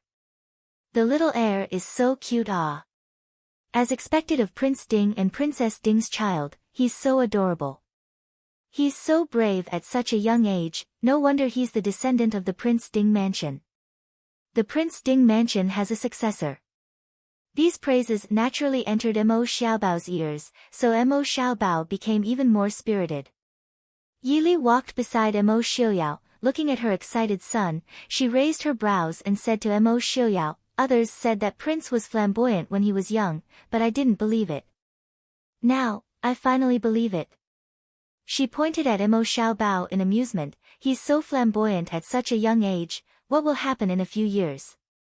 Mo Xiaobao pouted and defended himself. "Mother, this child is doing this for father's face, ah. Didn't people say that a tiger father wouldn't beget a dog son? Father is so mighty, if son is like little Dai Leng, wouldn't it be father's face?" Mo Xiaoyao looked at him with a smile that wasn't a smile and said, "I don't know when Ai's face is so important in your eyes." Mo Xiaobao laughed foolishly. Yili raised her hand and flicked his forehead, saying, "Little Junhan is much more obedient than you. Be careful, your Uncle Leng will punish you if he hears your words." Mo Xiaobao hid in his father's arms, touched his forehead that was flicked, and muttered, "I didn't say anything wrong, Uncle Leng won't dare to punish me. If he was soft and silly like little Dai Leng, he would be bullied to death by his father. Little Dai Leng should be glad that he became the child of Uncle Leng and not the child of the Prince Ding mansion." Touching his forehead and looking at the sky, Missouri Xiaobao deeply felt that his life was great. Yili looked strangely at her son who was looking at the sky, looking like a little old man, and asked curiously, "What are you thinking about?" Her son always liked to think about strange things. Sometimes it made his parents not know whether to laugh or cry. Mo Xiaoyao quietly pinched Mo Xiaobao's butt, smiled and said, "Are you hungry? Look at his big, soulless eyes. You didn't eat much for lunch." Mo Xiaobao angrily glared, "You're the one with big eyes. You're the rice bucket, you're the rice bucket." Mo Xiaoyao smiled, "You think I don't know that you're thinking about Ai's bad words?" A family of three, a tall and handsome white-haired man was holding a jade-like boy in black, and beside him was a beautiful woman wearing a light-colored cloak. They walked slowly along the street, talking as they walked, with a faint smile on their faces. This warm and quiet scene made many people stunned, and even one or two acquaintances who wanted to go up and say hello were a little embarrassed to disturb them. People quietly watched the two stroll, and the originally noisy street seemed to be quiet. In a tea house on the street, noble consort Lu stood quietly by the open window, wearing a white robe and a snow fox cloak. She looked down at the man and woman walking slowly from afar, and her tightly clenched hands were scratched by her fingernails. What a beautiful couple. And Prince Ding, when he grows up, he'll definitely be more handsome than Prince Ding. Behind noble consort Lu, Tan Jiji said with a faint smile. Noble consort Lu suddenly turned around and coldly glanced at Tan Jiji. Tan Jiji didn't care, shrugged and didn't say anything. Seeing that he didn't say anything, noble consort Lu turned around and looked at the white-haired man. Thinking about why his hair was white, noble consort Lu's heart was filled with resentment. At that time, if she had known that Yili could win Mo Xiaoyao's heart, she would never have let Yili stay by his side. Unfortunately, one wrong step led to many wrong steps. In order to win Mo Xiaoyao's heart, she even helped Yili. Thinking of this, noble consort Lu felt that she had done the stupidest thing in the world. Why? Why didn't he love her? In what way was she inferior to Yili? Noble consort Lu stared at the green-robed woman beside the white-haired man from afar. She was beautiful, but noble consort Lu thought she was much more beautiful than her. In terms of family background, she was the daughter of the Prime Minister. Yili had a maternal grandfather from the Su family, but that was only a maternal grandfather after all. Strictly speaking, Yili was just the daughter of a commoner. Tan Jiji looked at the woman in front of him with a smile. She was too obsessed with love. What's more, did noble consort Lu really love Mo Xiaoyao as much as she thought? She probably didn't want to accept the fact. Think about it, how could a beautiful and proud woman who could even make the emperor fall for her? How could she tolerate a man who didn't have her in his eyes? Send someone to invite Prince Ding and Princess Ding up for a talk.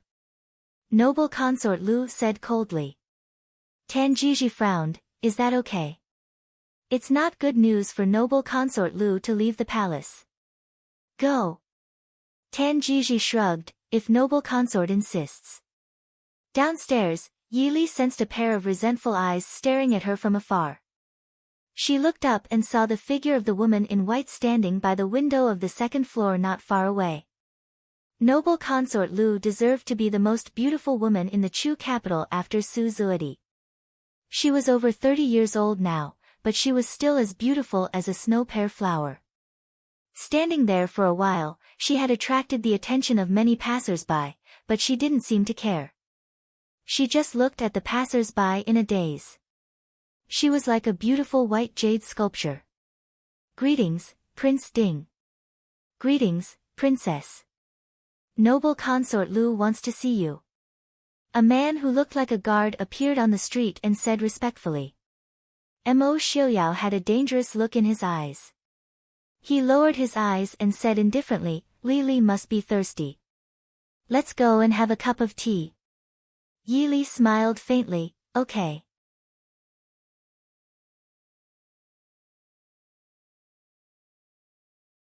Chapter 581. Walking up to the second floor of the tea house, there was not a single guest there. This was not a very high-end tea house, and the furnishings inside were not to the liking of noble consort Lu, who had lived in the palace for a long time. Therefore, she chose this place purely to wait for Mo Xiaoyao and Qin Wanru. Noble consort Lu naturally could not stay in the same room with so many common people, so this tea house had been emptied long ago. The empty second floor was very quiet. As soon as he stepped on the stairs, he saw noble consort Lu standing facing the window, leaving only a white back. The palace maids and eunuchs around her all bowed their heads, and no one dared to make the slightest sound. Mo Xiaoyao raised his eyebrows, carried Xiao Bao to an empty table on the side, and saw the little steamed bun put on the table. Xiao Bao curled his small mouth. He was not a child, he did not want to sit on the table. He reached out his small hand, wanting Yi Li to hug him. Yi Li smiled faintly and reached out to take him to the chair on the side to sit down. Only then did Xiao Bao happily sit on the big chair, twisting his small butt, and blinking his eyes at Yi Li, saying, Nyangqin, didn't that auntie invite us to drink tea? Why did she ignore us? Auntie? Yi Li's mouth twitched. Don't think that Xiao Bao did not know how to speak, he would offend people as soon as he opened his mouth. For someone who had just learned how to speak and knew how to call Qinjing sister, and first and second auntie, whether he wanted to make people happy or not depended on his mood. Yi Li sometimes worried that this son would grow up to be a dissolute playboy, so she agreed to Mo Xiaoyao's suggestion, which was rare, to prevent Xiao Bao from interacting with Han Mingxi as much as possible. Therefore, this time, noble consort Lu must have done something to make Xiao Bao unhappy. Noble consort Lu turned around and saw the black-clothed child sitting between Yi Li and Mo Xiaoyao, and couldn't help but be surprised. Noble consort Lu flaunted her beauty. Although she did not like Mo Jingqi, she had to admit that Mo Jingqi was a handsome man. However, their children, 2 boys and 1 girl, were not as beautiful as this black-clothed boy in front of her. Noble consort Lu looked at the boy in black who was looking at her eagerly. Even the anger in her heart dissipated a lot. However, she felt even more indignant. Her and Prince Ding's child would definitely be prettier than this child. On the side, Yi Li looked at the sky speechlessly. Seeing noble consort Lu's absent-minded appearance, she knew that her mind was wandering again. Perhaps he had some unrealistic fantasies in his mind. Auntie? Pretty auntie. Mo Xiaobao believed that he was a person with a good sense of beauty, so even if he did not like the auntie in front of him, he had to admit that she was a very beautiful auntie.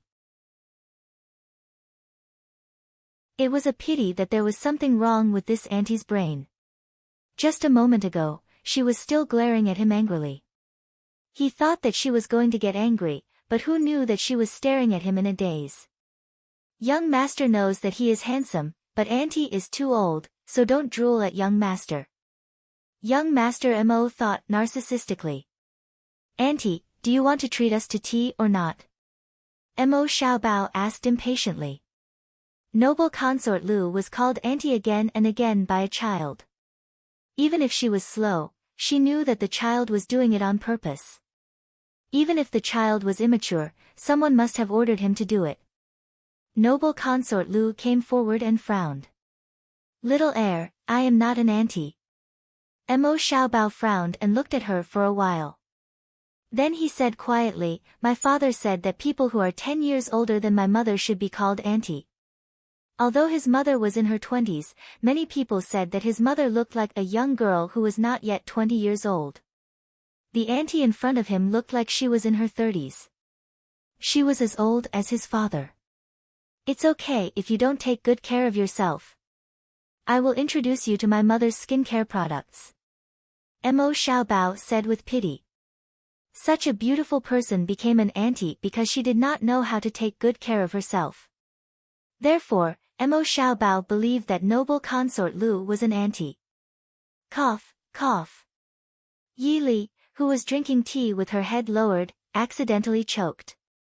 Mo Xiaoyao raised one eyebrow and looked at his serious son with a faint smile. Why didn't he remember that he had taught him that people who were 10 years older than Yi Li should be called auntie? Little heir is so smart. Noble consort Lu gritted her teeth and said coldly. Miss Yi taught me well. Yi Li's expression was normal. She said with a smile, noble consort, you are overpraising me. Who praised you? Noble consort Lu felt hatred in her heart. She looked at Yi Li's smiling face and her heart couldn't help but twitch. She always thought that Yi Li was not as beautiful as she was. But now that she looked at Yi Li so closely, she found that Yi Li was not as ordinary as she remembered. Her eyebrows were delicate and graceful. Her smile was gentle, making people feel like they were bathing in the spring breeze. Under the gentleness between her eyebrows, there was a hint of elegance and nobility. These were two contradictory temperaments, but the woman in front of her had a confidence and majesty that she had never seen before.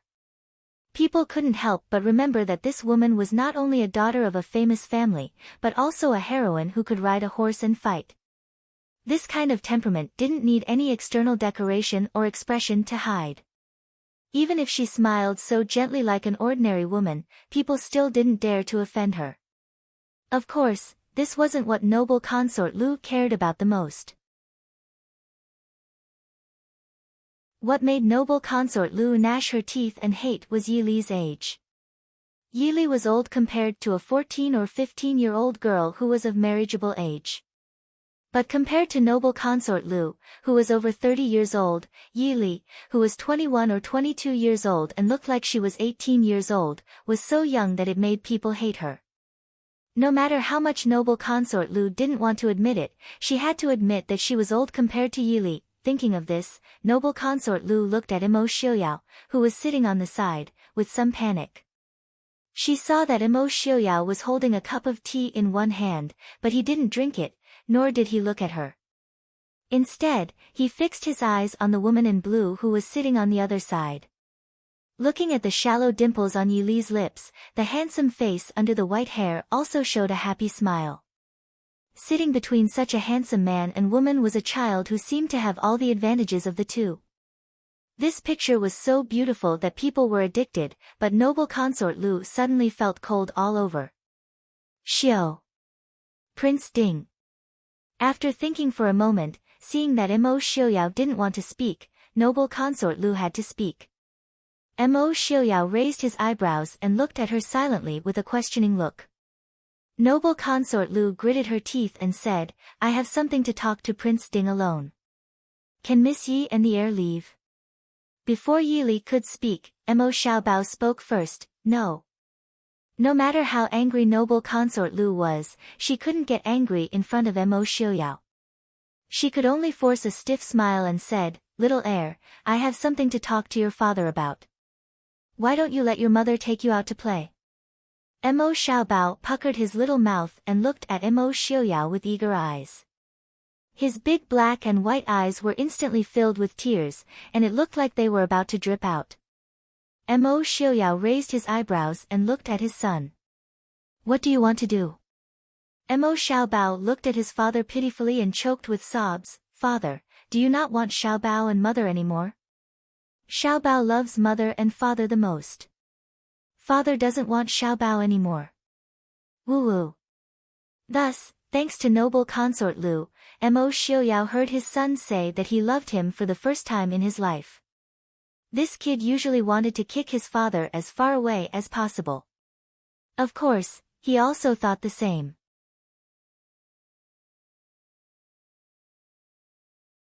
Chapter 582.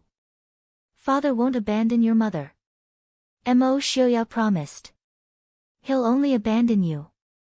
Mo Xiaobao said with tears in his eyes, but just now, this auntie wanted mother to take Xiaobao away. Woo woo, little uncle said that all the women who want to talk to father alone want to be Xiaobao's stepmother.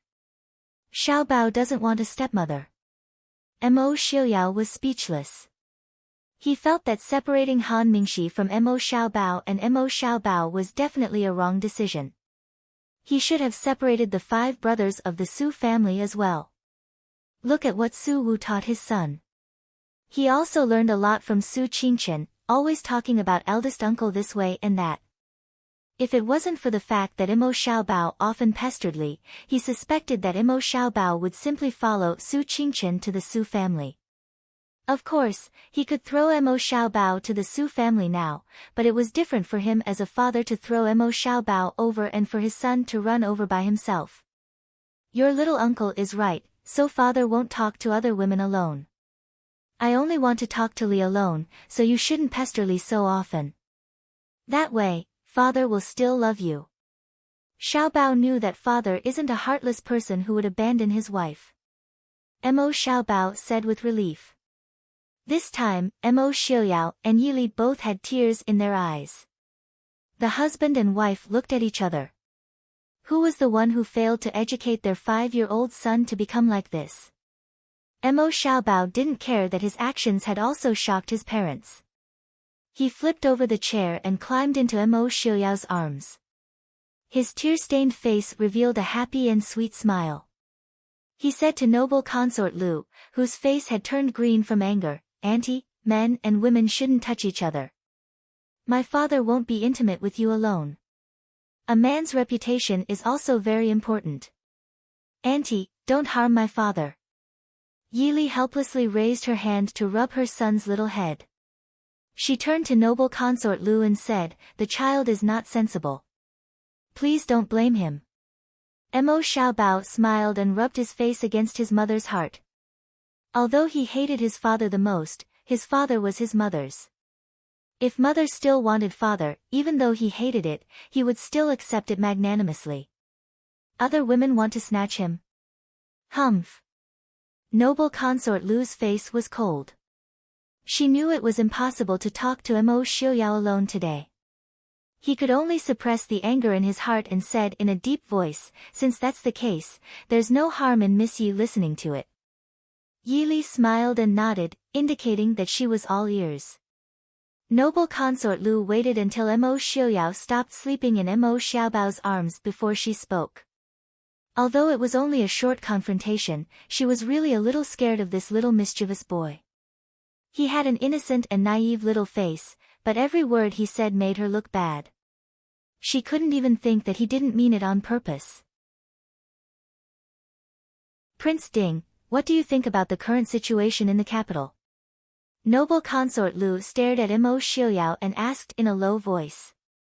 Mo Xiaoyao raised his eyebrows and said, "I only came back to worship my ancestors. I don't plan to get involved in the affairs of the capital. Moreover, the Mahist army has no connection with the Dechu state. I don't have a good reason to get involved. Noble consort Lu doesn't need to ask about this. Moreover, this isn't something noble consort Lu should ask about. Shouldn't ask. These 3 words were undoubtedly a huge blow to noble consort Lu, because it meant that Mo Xiaoyao still regarded her as an ordinary harem woman. No matter how talented Mo Xiaoyao was, he was still a marquis in the ancient imperial era. He definitely didn't think that men and women were equal. But he was different from ordinary men. He believed that some women were as capable as men. Therefore, he could accept them learning literature, martial arts, politics, and generals. For example, Yi Li and Princess Anxi. But at the same time, he still thought that most women were ordinary women in the boudoir.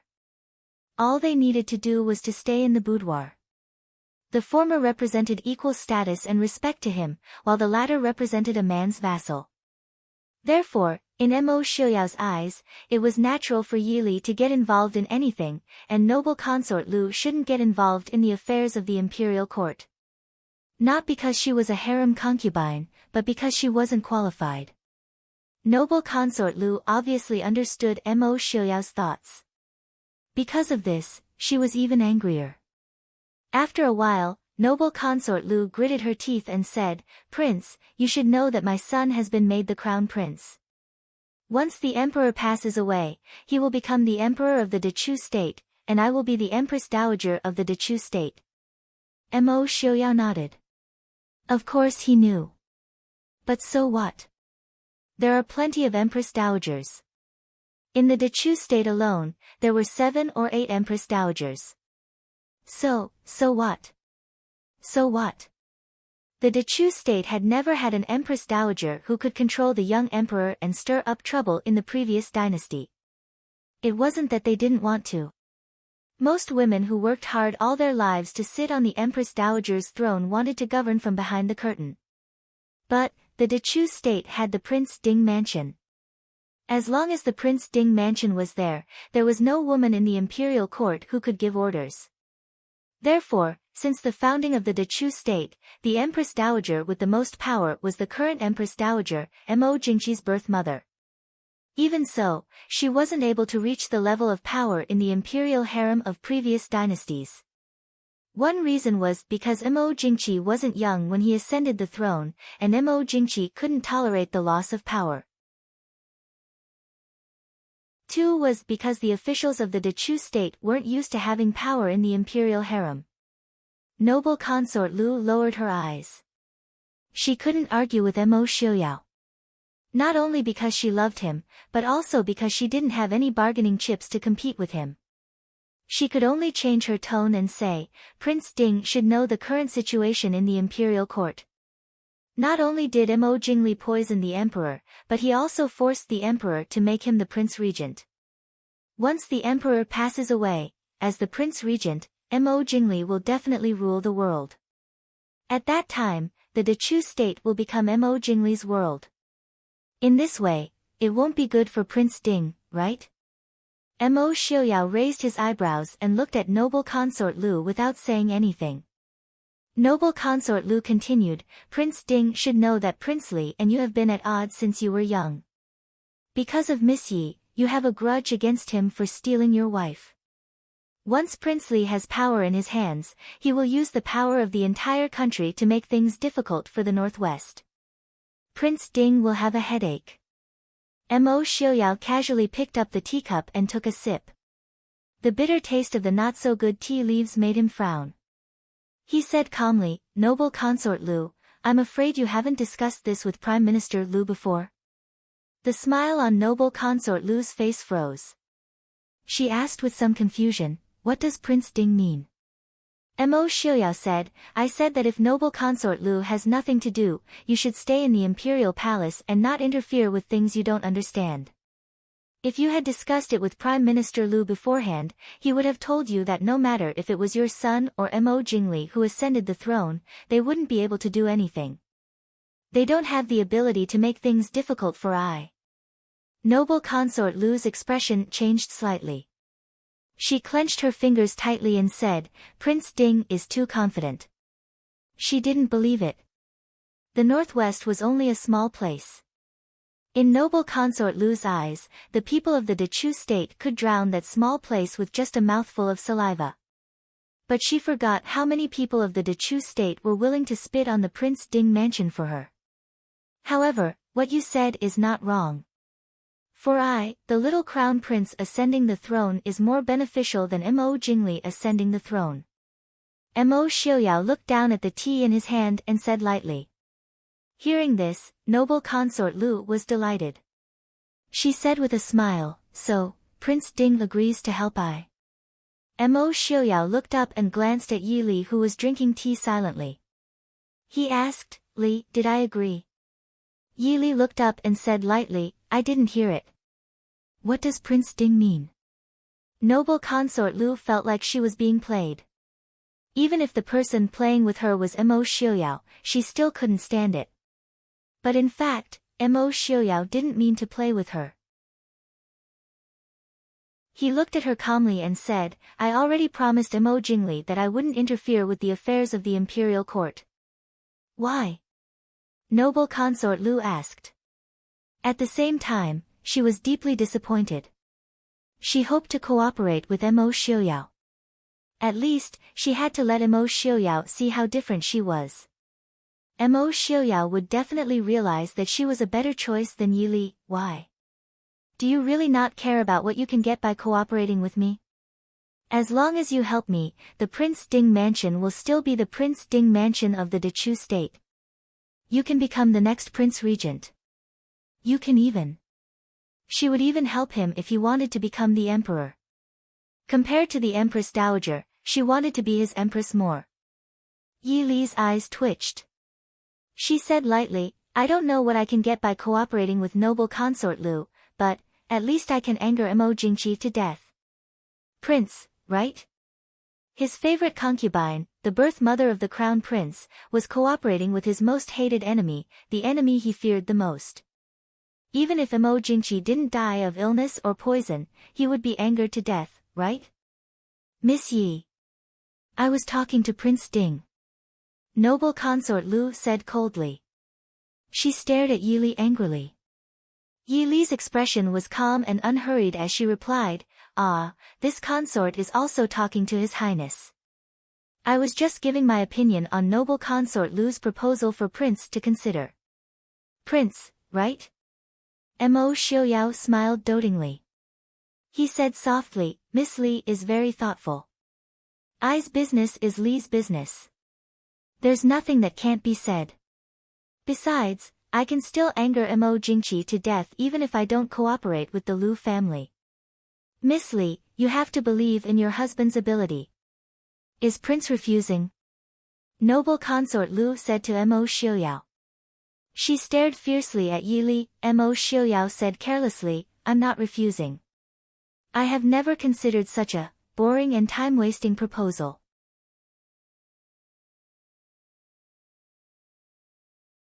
Chapter 583. Noble consort Lu's face turned green and white. She originally came with full confidence, but now she didn't have any confidence left. But she couldn't accept it. She couldn't understand why Mo Xiaoyao rejected her. If it was anyone else in this world, they would definitely agree to her proposal without hesitation. Why would Mo Xiaoyao reject her? However, she had forgotten that no one in this world was Mo Xiaoyao. And she didn't fall in love with anyone in this world. You rejected me because of her. Noble consort Lu stood up and pointed at Yi Li. Mo Xiaoyao said indifferently, with or without Li, I wouldn't agree to such a brainless proposal. I don't believe it. Noble consort Lu shouted. Mo Xiaoyao lowered his head and saw that Mo Xiaobao had already fallen asleep.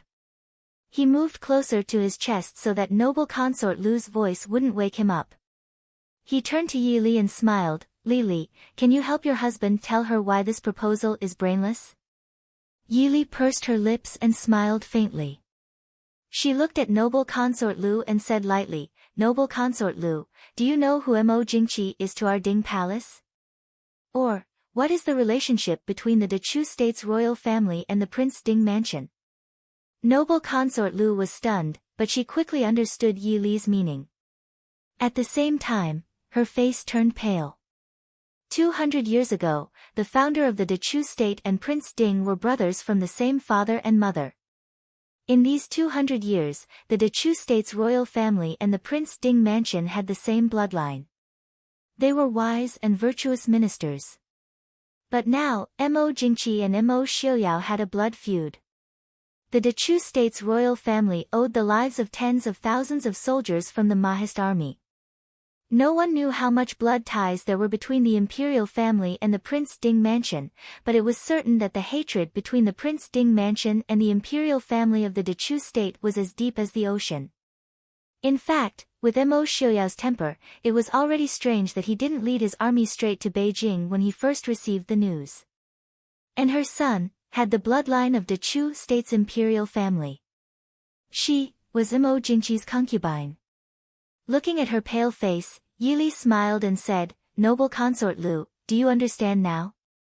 It was impossible for the Prince Ding mansion to work with either noble consort Lu or Prince Li. Because that's meaningless. Although there was no such thing as an eternal friend, why should one force oneself to be friends when one clearly knew that they were enemies? Compared to helping one enemy defeat another, they obviously preferred to sit on the mountain and watch the tigers fight, waiting until both sides were injured before going out to clean up the mess. Or did noble consort Lu think that because the Prince Ding mansion didn't do anything these years, they had forgotten the hatred of the past? The hatred between Mo Jingqi and the Prince Ding mansion has nothing to do with I. Standing by the table, noble consort Lu forced herself to be calm and said. Yili smiled but didn't say anything. Family members weren't to blame. This sentence didn't work in this era. People who were implicated by family members could be found everywhere. Moreover, even if they were really innocent, the Prince Ding mansion would never support a direct bloodline of Mo Jingqi. Looking at noble consort Lu, Yili said softly, "Since we've finished talking, please go back, noble consort Lu. We won't participate in any court matters during these days in Beijing. Noble consort Lu, please don't disturb us anymore." Noble consort Lu shook her head and stared blankly at Mo Xiuyao, asking, "Why?" Mo Xiuyao raised his eyebrows. Obviously, he didn't understand what noble consort Lu meant. Noble consort Lu bit the corner of her lips and said, "Why can't you see me? As long as you want it, no matter what it is, I can bring it to you. Compared to Yili, what's wrong with me? Will she love you more than I do? Will she die for you? I can do anything for you. Just because my surname is Lu, you don't care about me?" The more she spoke, the more agitated she became. It was as if she wanted to vent all the years of suppression. In the end, noble consort Lu was almost screaming. Mo Xiuyao frowned and raised his hand to cover Xiaobao's ears. But Xiaobao was still awakened by this sudden shrill voice. In Mo Xiuyao's arms, he raised his hand to rub his eyes in a daze and looked blankly at the white-clothed woman in front of him with a twisted expression. "Why are you doing this to me? Xiuyao, I'm the one who loves you the most. I'm the one who met you first. I met you before Su Zuidi and Yili. Why won't you look at me?" Noble consort Lu said hysterically. Yili brought the teacup to her lips, but put it down after thinking for a while. This kind of fierce confession of love was absolutely popular even in her previous life. She really didn't expect that noble consort Lu, who was as cold as snow on the outside, was so fierce in her heart. Unfortunately, she couldn't appreciate this kind of fierceness. Not only could she not appreciate it, but she was also very angry. What was going on in this world?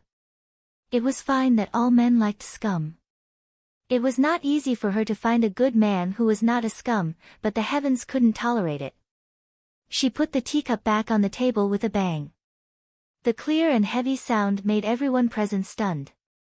Yili looked at noble consort Lu indifferently and said, "Noble consort Lu, even if you want to confess your love, you should at least respect me, the first wife, right?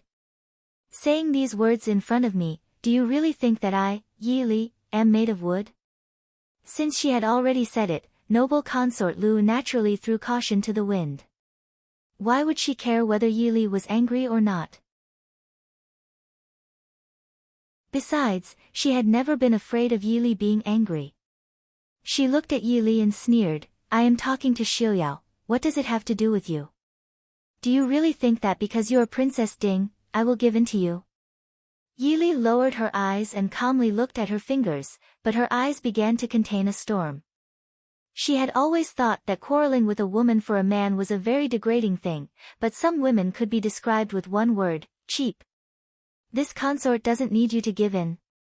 This consort just wants to warn you, you can be cheap, but don't be cheap to this consort's man. You can't afford my family's prince's reputation. Yili said coldly. Impudent. You dare to scold I. Noble consort Lu flew into a rage. Since childhood, no one had ever dared to call her cheap. Yili raised her eyebrows and said with a smile, could it be that you still think you are noble? Men like to have 3 wives and 4 concubines. If you stick to him, this consort will consider you 2 birds of a feather. If a man doesn't like you and you stick to him, that's called degrading yourself. Do you know why our prince doesn't like you? Before noble consort Lu could speak, Mo Xiuyao reminded her in a low voice, Li, I don't stink. I smell as good as Li. Hearing Mo Xiuyao's words, noble consort Lu's face became even uglier, but there was a trace of doubt in her eyes when she looked at Yili. Although she knew that Yili would never say anything nice, she really couldn't understand why Mo Xiuyao didn't like her. Even if she couldn't compare to Yili, at least she wasn't worse than Su Zuidi. Why did she lose to that woman? Yili smiled coldly and slowly spat out a few words, because you, cheap. If you had continued to pretend to be noble and indifferent, our prince might have taken a second look at you. In addition, not only are you cheap, you're already a wife and a mother, but you still shamelessly chase after another woman's man to express your love. You even have to add a word, slut. After saying this, Yili let out a long sigh. She had never scolded anyone with such vicious words in her life. Even Yi Ying and Su Zuidi hadn't made her this angry. After saying this, Yili lowered her eyes and didn't say anything else.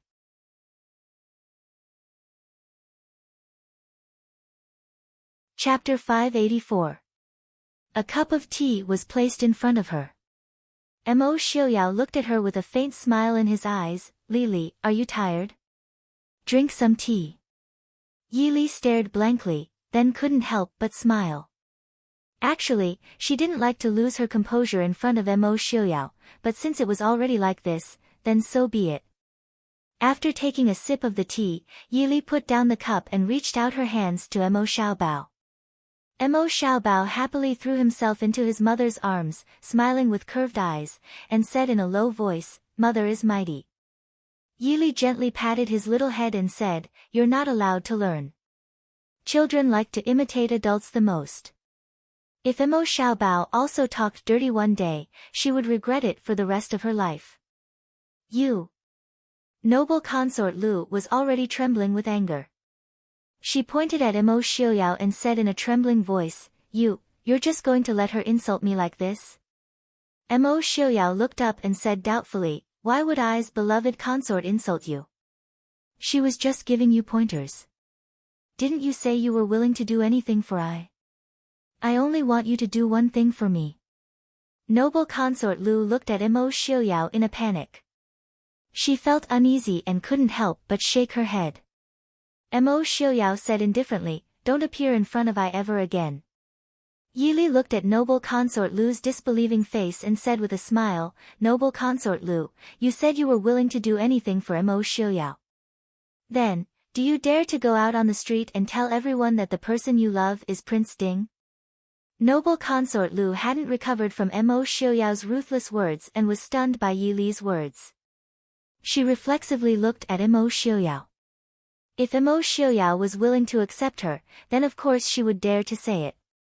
But if Mo Xiuyao didn't accept her at all, then after she said those words, even if she was the crown prince's birth mother, she would have nothing left. Seeing her expression, Yili understood. She sneered, It seems that noble concubine Lu doesn't love him as much as she claims. Noble consort Lu didn't know what to say. After a long while, she looked at Mo Xiuyao with even more resentment in her eyes. You will regret it. Mo Xiaoyao raised his eyebrows, his expression indifferent. Noble consort Lu looked at the family of 3 in front of her. There was no place for her in this place. Finally, she forced herself to turn around and go downstairs. Noble consort Lu asked all the maids and eunuchs to retreat to the first floor because she wanted to talk. At this time, noble consort Lu came down the stairs in a daze. When she reached the last step, her legs gave way and she fell down the stairs. The palace maids and eunuchs were so scared that they all rushed up to support her. The people downstairs immediately huddled together. Although noble consort Lu wasn't hurt, she recovered from the fall. "Your Highness, are you all right?" Noble consort Lu looked back at the empty stairs. She gritted her teeth and said, "Let's go back to the palace." Upstairs, Mo Xiaoyao looked at Yi Li's cold face with a smile. He was in a good mood and said, "Is Miss Li angry?" Yi Li glanced at him indifferently and said, "Prince is happy." Mo Xiaoyao raised his hand and knocked on his forehead. He said with a smile, "Not bad. I never knew that Miss Li could be so sharp-tongued." Yi Li narrowed her eyes and asked, "Do you feel sorry for her?" "Why? She is so vicious." "There is no such thing as the most vicious, only more vicious. Next time you see her, Miss Li, scold her as much as you can. Scold her in front of everyone. Then she won't dare to covet your husband." Mo Xiaoyao quickly expressed his intention. Yi Li looked at him with a faint smile. "Covet? Isn't it Prince himself who attracts bees and butterflies?" Mo Xiaoyao said with a bitter face, "I don't dare to have a fierce wife at home."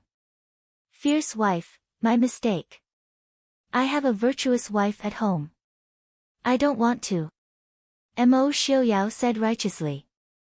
Looking at Mo Xiaoyao's playful appearance, Yi Li smiled helplessly and said, "Thank you for your praise, Prince." Mo Xiaobao came out from his mother's arms. He pointed at Mo Xiaoyao and said, "Mother, father lied to you. He is the one who attracts bees and butterflies. Last time he even said that all the women in the world would fall under his charm." Yi Li raised her eyebrows and looked at Mo Xiaoyao with a smile. Mo Xiaoyao really wanted to pull out the little brat in her arms and throw him down the stairs. Finally, he couldn't take it anymore. Mo Xiaoyao pulled Mo Xiaobao into his arms and used both hands to pinch his little chubby face. "Stinky brat. What good does it do you to ruin your parents' relationship? You don't want a stepmother, do you think your stepfather will treat you well? This father has enemies all over the world. Any man that is passable will want to pinch you to death, do you know that?" Mo Xiaobao's eyes were filled with tears from being bullied. Yi Li covered her face and angrily glared at Mo Xiaoyao. "What kind of nonsense are you saying to Xiaobao?" Mo Xiaoyao stared at the tearful Mo Xiaobao and sneered, "I was telling him that other than his biological parents, his life would be over if he followed anyone. He's willing to cause trouble all day long. Mother, woo-woo, your child was wrong, save me ah." Unable to resist Mo Xiaoyao, Mo Xiaobao could only ask Yi Li for help. Yi Li smiled and took Mo Xiaobao from Mo Xiaoyao's arms. Lightly patting him, she said, "Let's see if you still dare to speak nonsense in the future." Woo-woo. He didn't dare. Mo Xiaobao quickly buried himself in Yi Li's arms, afraid that his father would find a chance to rub him again. In the empty second floor, although Mo Xiaobao's squeaking sounds could still be heard, it was exceptionally warm and peaceful. Outside the back door of the tea house, noble consort Lu's face was gloomy as she got into the luxurious sedan that was waiting for her. She coldly said, "Go to the Prime Minister's residence." Inside the sedan, Tan Jiji was lying comfortably on the wide soft couch, tasting the fresh fruits on the small table. Seeing noble consort Lu come in, he smiled, "The imperial family is indeed a good place. You can even taste such delicious fresh fruits on this early February day." Noble consort Lu coldly waved her hand and all the fruits on the small table fell to the ground. One of them even rolled out of the sedan door. But the people outside didn't dare to ask or stay, as if nothing had happened. Tan Jiji faintly glanced at her and said, Mo Xiaoyao rejected you. Noble consort Lu's face was cold and she didn't speak. Of course she wouldn't tell Tan Jiji about the humiliation she suffered upstairs. But who was Tan Jiji? He had been Mo Jingqi's confidant for 10 years and Mo Jingqi had never doubted him. He could even make the Saintess of Nanjiang listen to him without batting an eyelid. Not to mention how good he was at scheming, at least not many people in the world could compare with him when it came to figuring out people's minds and judging people's facial expressions. Just by looking at noble consort Lu's facial expression, Tan Jiji knew that it wasn't as simple as Mo Xiaoyao rejecting her. And Princess Ding herself wasn't easy to deal with. Just by thinking about what noble consort Lu would do, Tan Jiji could roughly guess what had happened. She was bullied by Princess Ding. Or more seriously, she was mocked by Princess Ding. Prince Ding is still helping her. The truth was far more serious than he thought. Yi Li directly scolded. Shut up. Noble consort Lu said angrily. As long as she thought of the humiliation she suffered in the tea house, noble consort Lu wished she could tear Yi Li into pieces. But she couldn't kill Yi Li, at least she couldn't kill her now. So she could only endure it and force herself to forget about it for the time being. Tan Jiji shrugged. As she wished, he didn't mention it again. He asked, if Mo Xiaoyao doesn't plan to help, what does noble consort Lu plan to do? Noble consort Lu snorted and said, Ai's son is the rightful crown prince. Even if Mo Xiaoyao doesn't help, so what? As long as my son sits on the throne. At that time, he would definitely pay back the humiliation he suffered today 100-fold.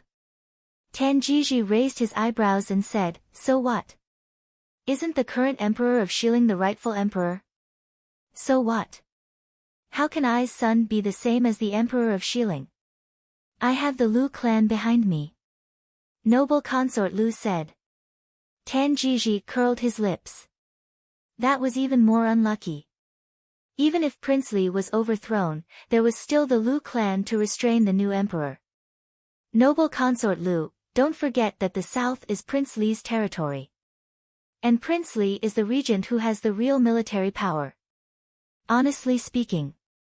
1. Compared to Prince Li, the previous Prince Regent Mo Lufang was nothing. No matter how powerful he is, he doesn't want to usurp the throne. However, Prince Li and Prince Cheng were indeed eyeing the throne covetously. Noble consort Lu, are you confident that Prince Li won't force you to abdicate the throne in the future?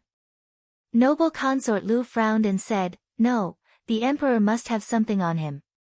Why do you think so? Noble consort Lu sneered and said, who do you think Mo Jingli is? How can the position of regent be enough to get rid of him? He clearly had the victory in his hands, but in the end, he was made regent by the emperor.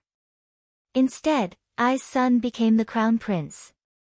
So the emperor must have something on him that is fatal. He had no choice but to take a step back, which led to today's situation. If I can find out what it is.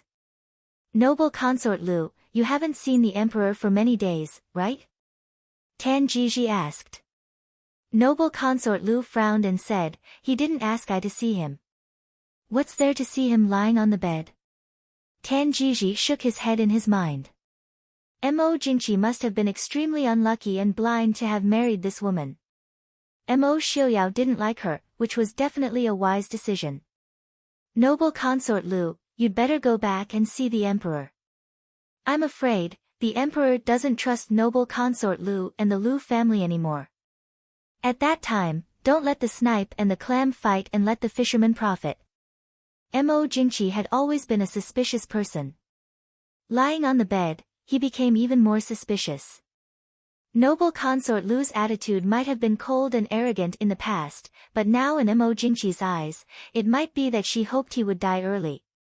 By the way, see if you can find out what Mo Jingqi has on Prince Li. Noble consort Lu thought for a while and nodded, saying, I know.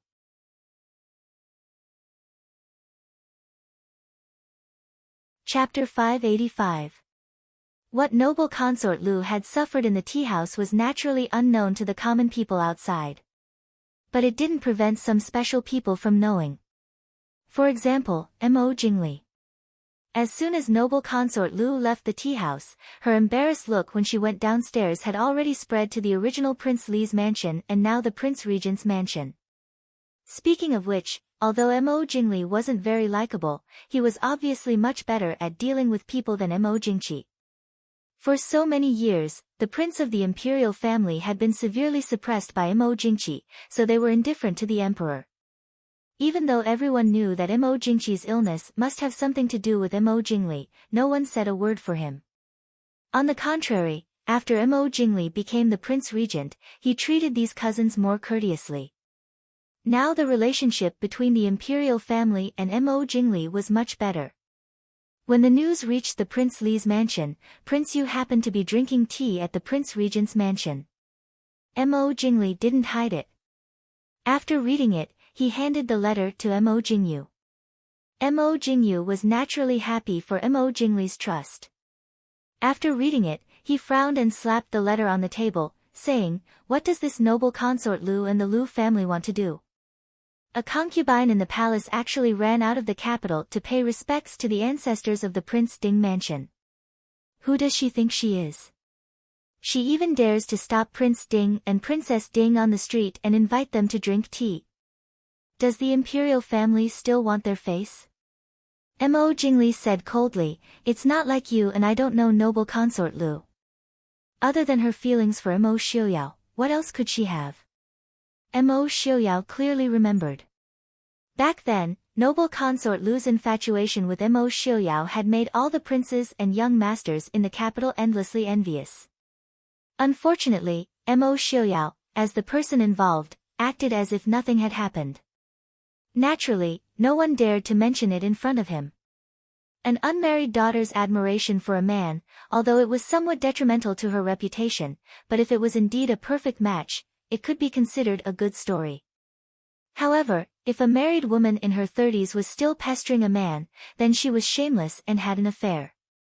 Is her brain damaged? With a wife like Princess Ding, how blind must Prince Ding be to fall in love with her?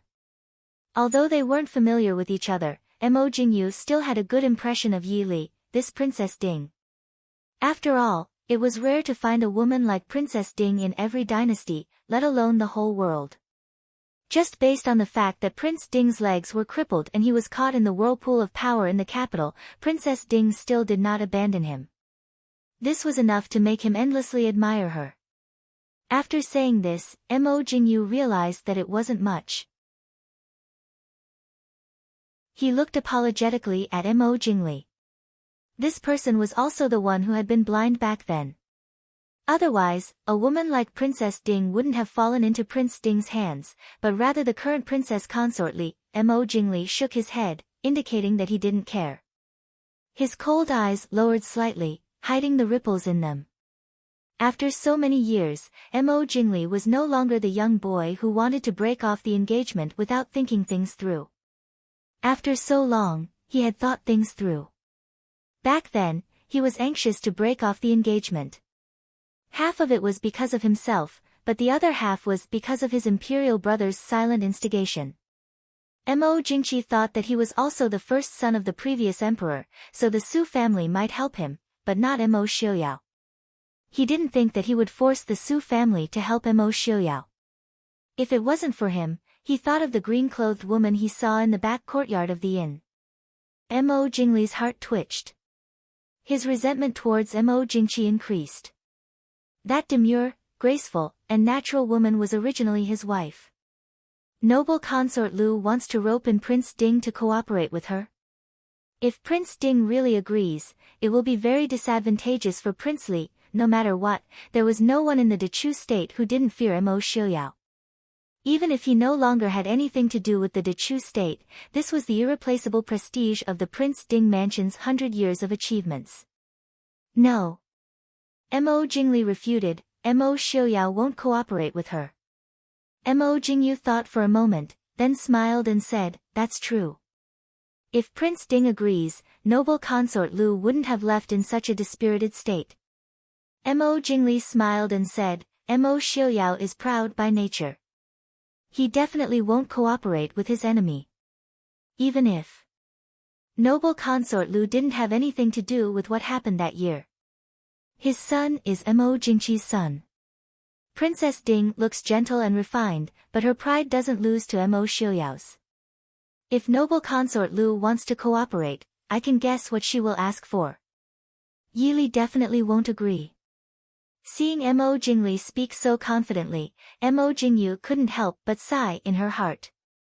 To be able to understand Princess Ding so well, to be able to say such words in such a tone, Prince Li must have regretted it long ago. Unfortunately, there were many things in this world that had been missed. No matter how much regret it was useless. Thinking for a moment, Mo Jingyu couldn't help but remind him, Prince Li, now is not the time to provoke Prince Ding.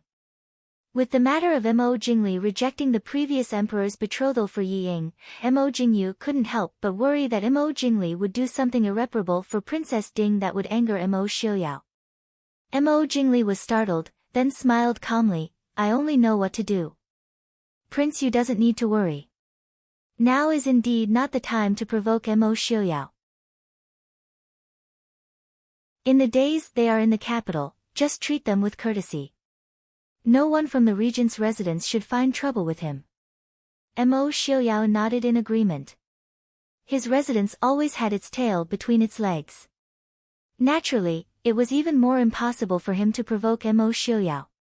However, just because we don't provoke him doesn't mean that others won't. Mo Jingli sneered. Mo Jingyu was startled. Mo Jingli said in a low voice, leak the news to Mo Jingqi. Tell him, the person he fears the most, Mo Xiaoyao, has returned to the capital. Mo Jingli was silent. He quietly looked at Mo Jingqi. Are you trying to scare Mo Jingqi to death? Mo Jingli didn't care about Mo Jingyu's gaze. He coldly said, that woman of noble consort Lu only has eyes for Mo Xiaoyao. There's nothing to fear. Have someone keep an eye on that old man of the Lu family. I heard that Prince Da has been in cahoots with them these days. Mo Jingyu nodded and sighed helplessly, Uncle Da is old. His eyesight is blurry. However, noble consort Lu's son is the crown prince. It's understandable that Uncle Da is close to them. Mo Jingli sneered, idiot. Do you think noble consort Lu will let her son be the emperor? Do you think that old man of the Lu family will really abide by the law and be a virtuous minister? Mo Jingyu frowned and said, the crown prince is noble consort Lu's son. It shouldn't be that bad. Mo Jingli looked at him and said, you haven't been close to the palace these years. Why don't you enter the palace and find someone to inquire about noble consort Lu's relationship with the crown prince and the other two princes and princesses? When she becomes the empress dowager. Mo Jingyu said in a low voice, what else does she want after becoming the empress dowager? As a woman, being the empress dowager was the most honorable status in the world. What else could noble consort Lu do?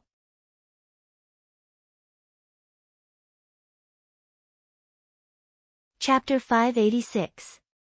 Mo Jingli said, I'm afraid that in noble consort Lu's eyes, 10 empress dowager positions are not worth as much as one princess Ding. What? Mo Jingyu was stunned, then suddenly reacted. He couldn't help but throw the teacup in his hand to the ground. Slut. Mo Jingli raised his eyebrows and smiled. Wasn't that right? Inside the imperial palace. The magnificent bedchamber was deathly silent, and it was suffused with a faint aura of decadence and decay. Mo Jingqi lay on the bed, unable to move. His originally handsome face had aged and haggard by more than 10 years. The man in his 30s looked like a patient nearing the end of his life. He didn't know what kind of poison Mo Jingli had given him, but he knew it wasn't the 5 minerals powder. The 5 minerals powder didn't have such a strong toxicity. Ever since he stopped taking the medicine, he had been enduring a bone-piercing pain every day. And this pain didn't lessen even after he stopped taking the medicine. Instead, it caused his body to deteriorate even more. Even now, as long as he moved, he would feel pain all over his internal organs. Mo Jingqi knew that he didn't have long to live. But he couldn't accept it. He really couldn't accept it. He had planned and schemed all his life. He had never had a day of comfort. Today, Mo Xiaoyao occupied the northwest. Although Mo Jingli didn't say it explicitly, he also occupied the southeast. The northern barbarian army was knocking on the pass, and the northern tribes of Xiling were eyeing him. With so many things, Mo Jingqi couldn't let them go. He didn't know what the Dechu state would become after he died. He didn't dare to kill the ancestors of the Dechu state. Someone.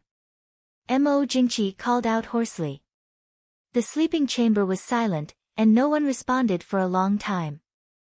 Mo Jingqi was stunned for a while. Then he suddenly laughed, but his face was covered in tears. Ever since he was poisoned, he realized that he was such a failure. No one from the royal family spoke up for him. The ministers of the imperial court were busy fighting for sides.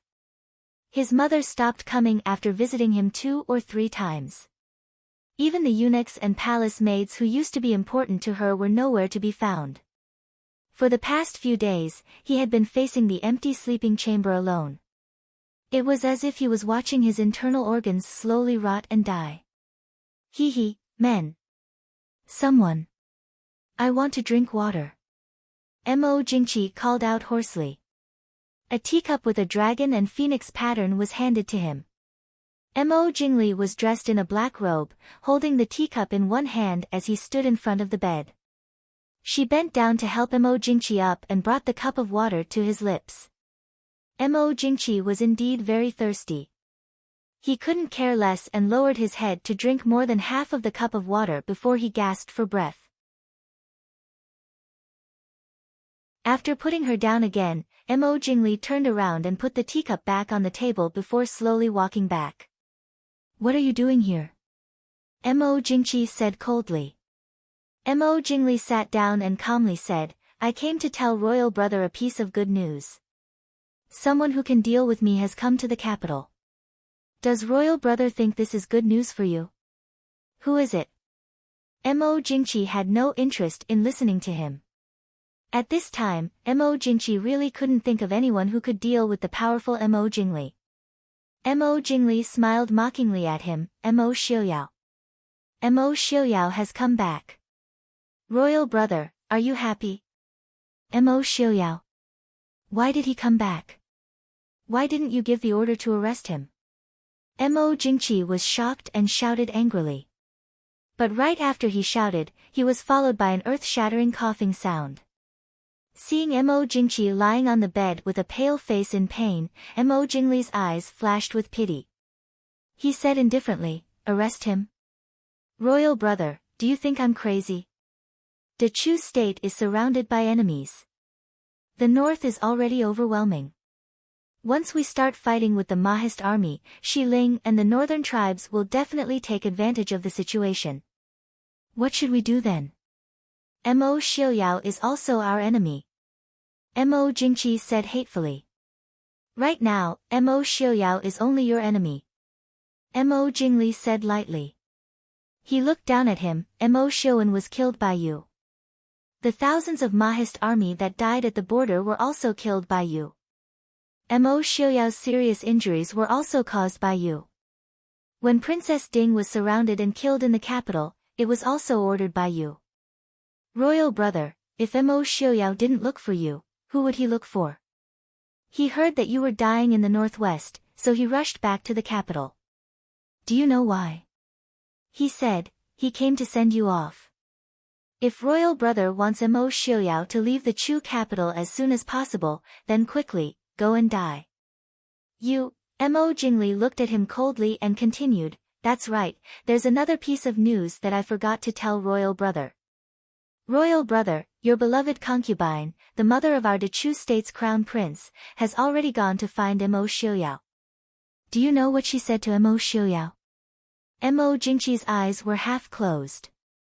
It was obvious that he didn't want to listen to him. He knew what Mo Jingli was thinking. He just didn't want him to have an easy time.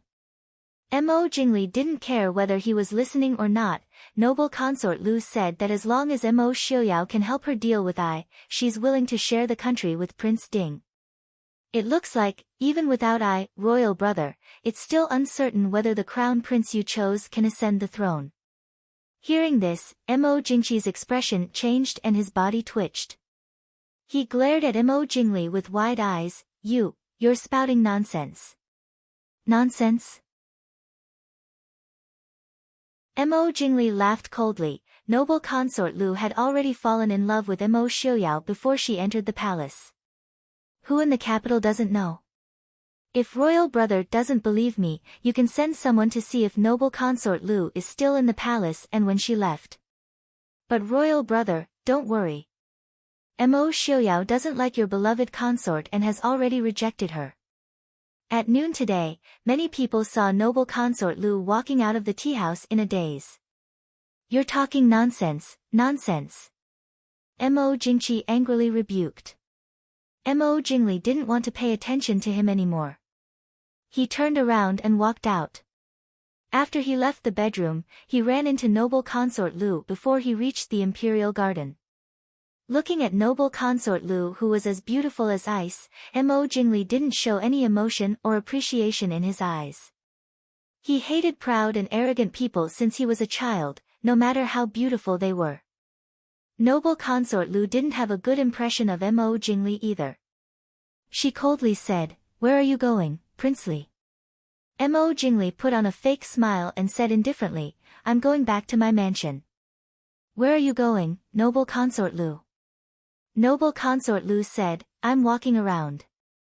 Mo Jingli raised his eyebrows and said, "Oh. Noble consort Lu isn't going to see His Majesty?"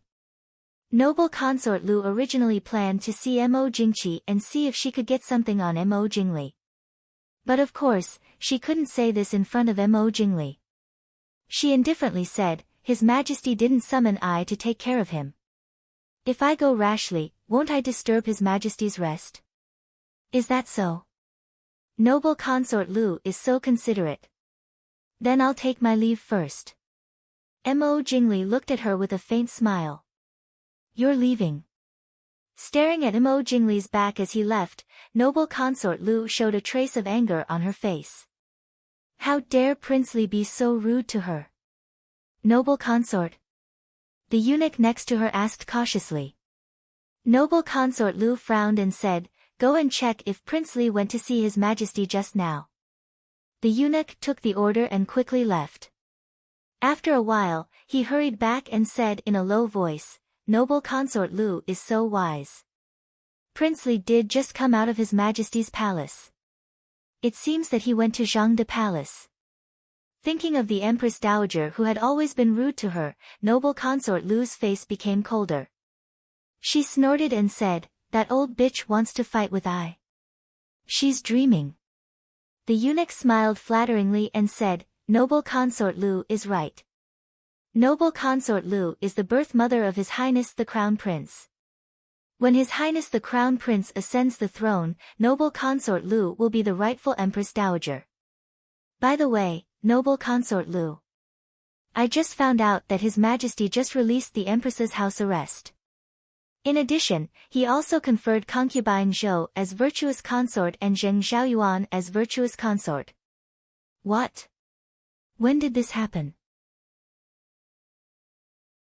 Noble consort Lu changed her expression and asked in a deep voice. The eunuch also knew that this was a serious matter. He hurriedly said, "Just now. When I went there, the person who delivered the decree had just gone to Her Majesty's palace to deliver the decree." "How could this happen now?" "No, it's too late. Why did His Majesty suddenly issue this decree? Is it because of Princely?" Noble consort Lu's heart tightened. She hurried to Mo Jingqi's palace. He didn't care about the Empress and the other concubines who were not favored by His Majesty. However, Zheng Xiaoyuan had a son who was 8 years old this year. He was smart and clever and was favored by His Majesty. Because of this, even though Zheng Xiaoyuan was not favored by His Majesty, she was still conferred the title of Xiaoyuan. Now, she was one of the 4 concubines, virtuous consort. If these concubines and the empress united, it would be very unfavorable to noble consort Lu and the Lu family. She hurried to the door of the palace but was stopped outside. Noble consort Lu said coldly, "What do you mean?" "I want to see His Majesty." These guards were all Mo Jingli's men. Mo Jingli put them here just to make trouble for noble consort Lu. Of course, they wouldn't give in easily. The guard in front of noble consort Lu said seriously, "Please forgive us, noble consort. His Majesty has an order to wait for Her Majesty to come with concubine Da and concubine Xian to thank His Majesty. Except for them, he won't see anyone else." "What if I have to go in?" Noble consort Lu threatened in a cold voice. The guard didn't hesitate. He said in a deep voice, "His Majesty has an order. Breaking into the palace without permission will be punished as an offense." Noble consort Lu gritted her teeth. She was about to get angry when a eunuch announced from a distance, "Her Majesty the Empress is here." Noble consort Lu slightly frowned when she saw the Empress, who was wearing a bright yellow phoenix robe, slowly coming down from the phoenix sedan. She hadn't seen the Empress for a long time, except for the time when Mo Jingqi suddenly got sick. The Empress had been grounded for the past few years, so she almost forgot about this woman. But now the Empress showed up again. She was still so radiant and graceful, which made noble consort Lu feel inferior to her. "What are you doing?"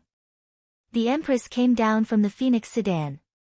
She looked at the people in front of her and frowned.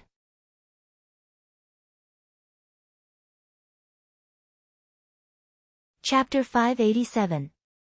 What are you doing? Empress Hua looked coldly at the angry noble consort Lu standing outside the hall. The guard at the door hurriedly reported, "Empress, His Majesty has decreed that he won't see anyone except Empress.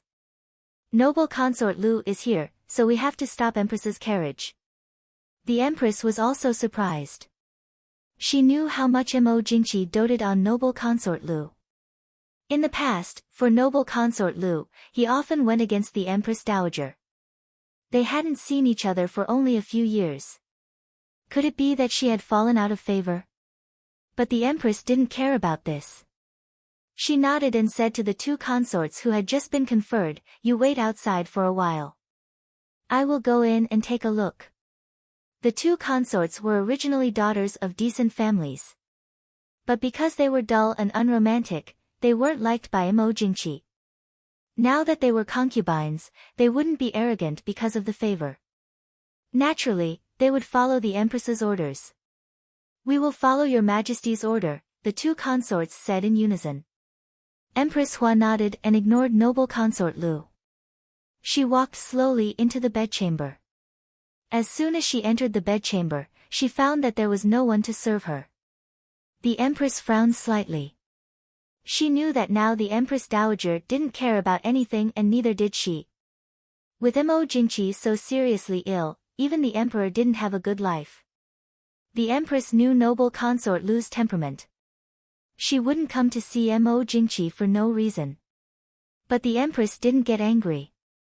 After so many years and so many things had happened, how much of the relationship between husband and wife that wasn't deep was left? As long as she thought of her daughter who hadn't reached marriageable age being alone, even if the Empress had been influenced by the education of treating her husband as the god, she couldn't help but feel resentful. Hearing the footsteps, Mo Jingqi turned his head with difficulty.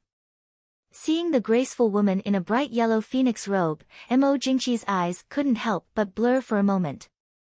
He knew that the Empress had always been beautiful. Even if noble consort Lu was once known as the most beautiful woman in Chu and Mo Jingqi doted on her, he never thought that noble consort Lu was more beautiful than the Empress. However, in her eyes, the Empress was his wife. He only needed to give her enough respect. More importantly, his wife was a member of the Hua family. Before he ascended the throne, the Hua clan was his ally. After he ascended the throne, the Hua clan became a target that he had to be wary of. Therefore, he rarely paid attention to the Empress' appearance. He only needed to know that she was the Empress. "You're here. Looks like you've been doing well these days," Mo Jingqi said, but he couldn't help but feel a sense of sadness. He was lying on the bed, dying. His Empress mother was indifferent, his brothers, his officials, and his beloved concubines were all waiting for him to die. Even his wife was indifferent, as if his death was of no importance to her. Mo Jingqi suddenly felt envious of Mo Xiuyao. He was so badly injured and disfigured, but Yi Li was still by his side. In order to prevent him from being threatened, Yi Li was forced to fall off a cliff. Mo Xiuyao's hair turned white overnight for his wife. Mo Jingqi knew that these were things that he would never be able to obtain. "What has the emperor summoned Qinxia for?" Empress Hua asked calmly. Mo Jingqi looked at her and said with a smile, "Zhen is about to die, shouldn't Zhen see you?" The Empress frowned and looked strangely at Mo Jingqi. "The emperor seems to be a bit different. Aren't you afraid of dying?" Mo Jingqi was very afraid of dying. The Empress knew this better than anyone else. Mo Jingqi said with a helpless smile, "Of course I'm afraid. Who wants to die if they can live? But when you really feel like you're about to die, you're not that afraid anymore. Now, when Zhen sleeps every day, Zhen feels like I won't be able to wake up again. If Zhen just falls asleep like this, what can Zhen do?" The Empress was silent. Hearing Mo Jingqi say that he was about to die, she didn't feel much of a ripple in her heart. She looked at him calmly and said, "At this time, the emperor released Qinxia and made Zhou Mimi and Zheng Mimi imperial concubines. I'm afraid it's not that simple, right? If the emperor has something to say, just say it." Mo Jingqi said with a helpless smile, "After so many years, you're still the only one who speaks to Zhen so directly. Noble consort Lu is also very straightforward." The Empress said. When noble consort Lu was mentioned, Mo Jingqi's eyes darkened. He looked at the Empress and sighed, "Zhen doesn't want to talk about this right now. Empress, once Zhen dies, if Jingli succeeds the throne, perhaps he will treat you well. But if the crown prince succeeds the throne, noble consort Lu will become the Empress Dowager. Empress, have you thought about what you and Hua family will do at that time?"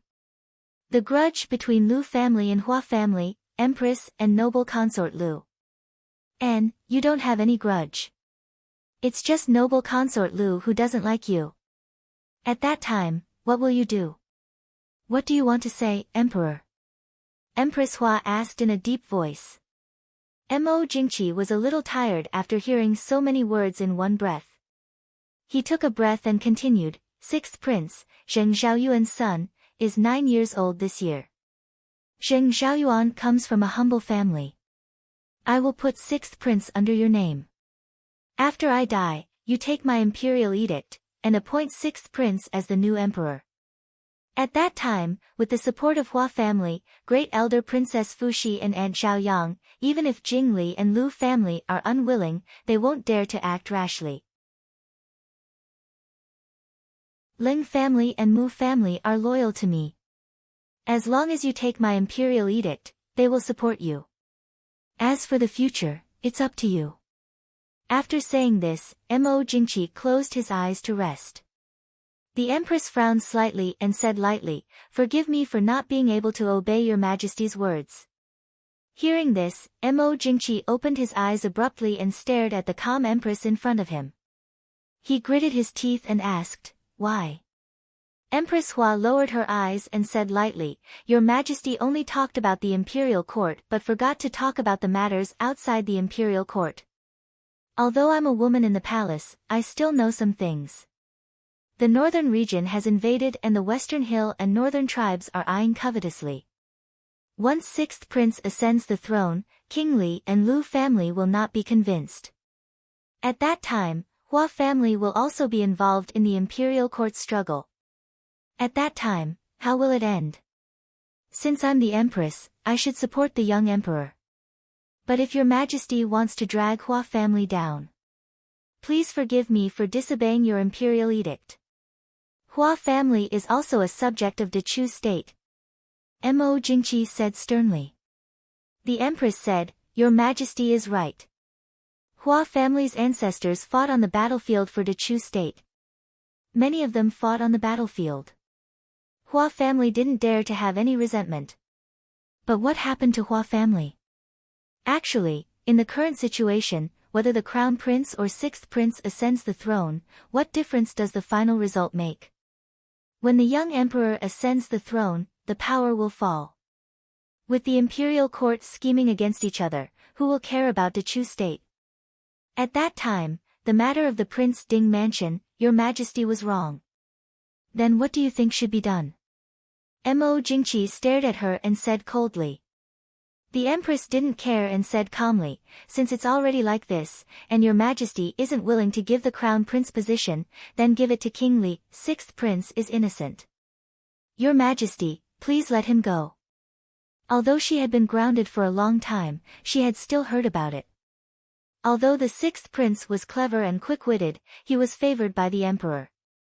But Mo Jingqi's so-called doting wasn't something normal people could bear. With noble consort Lu and the Lu family fanning the flames, sixth prince only knew how to play around.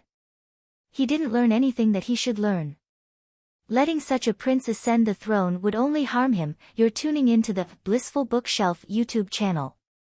We're so grateful for your support, and don't forget to subscribe to join us on this incredible journey through captivating stories. Your generosity through donations truly makes a world of difference, as it's the primary source of revenue that allows me to expand and enhance this channel for you. Thank you from the bottom of my heart for being a part of this adventure.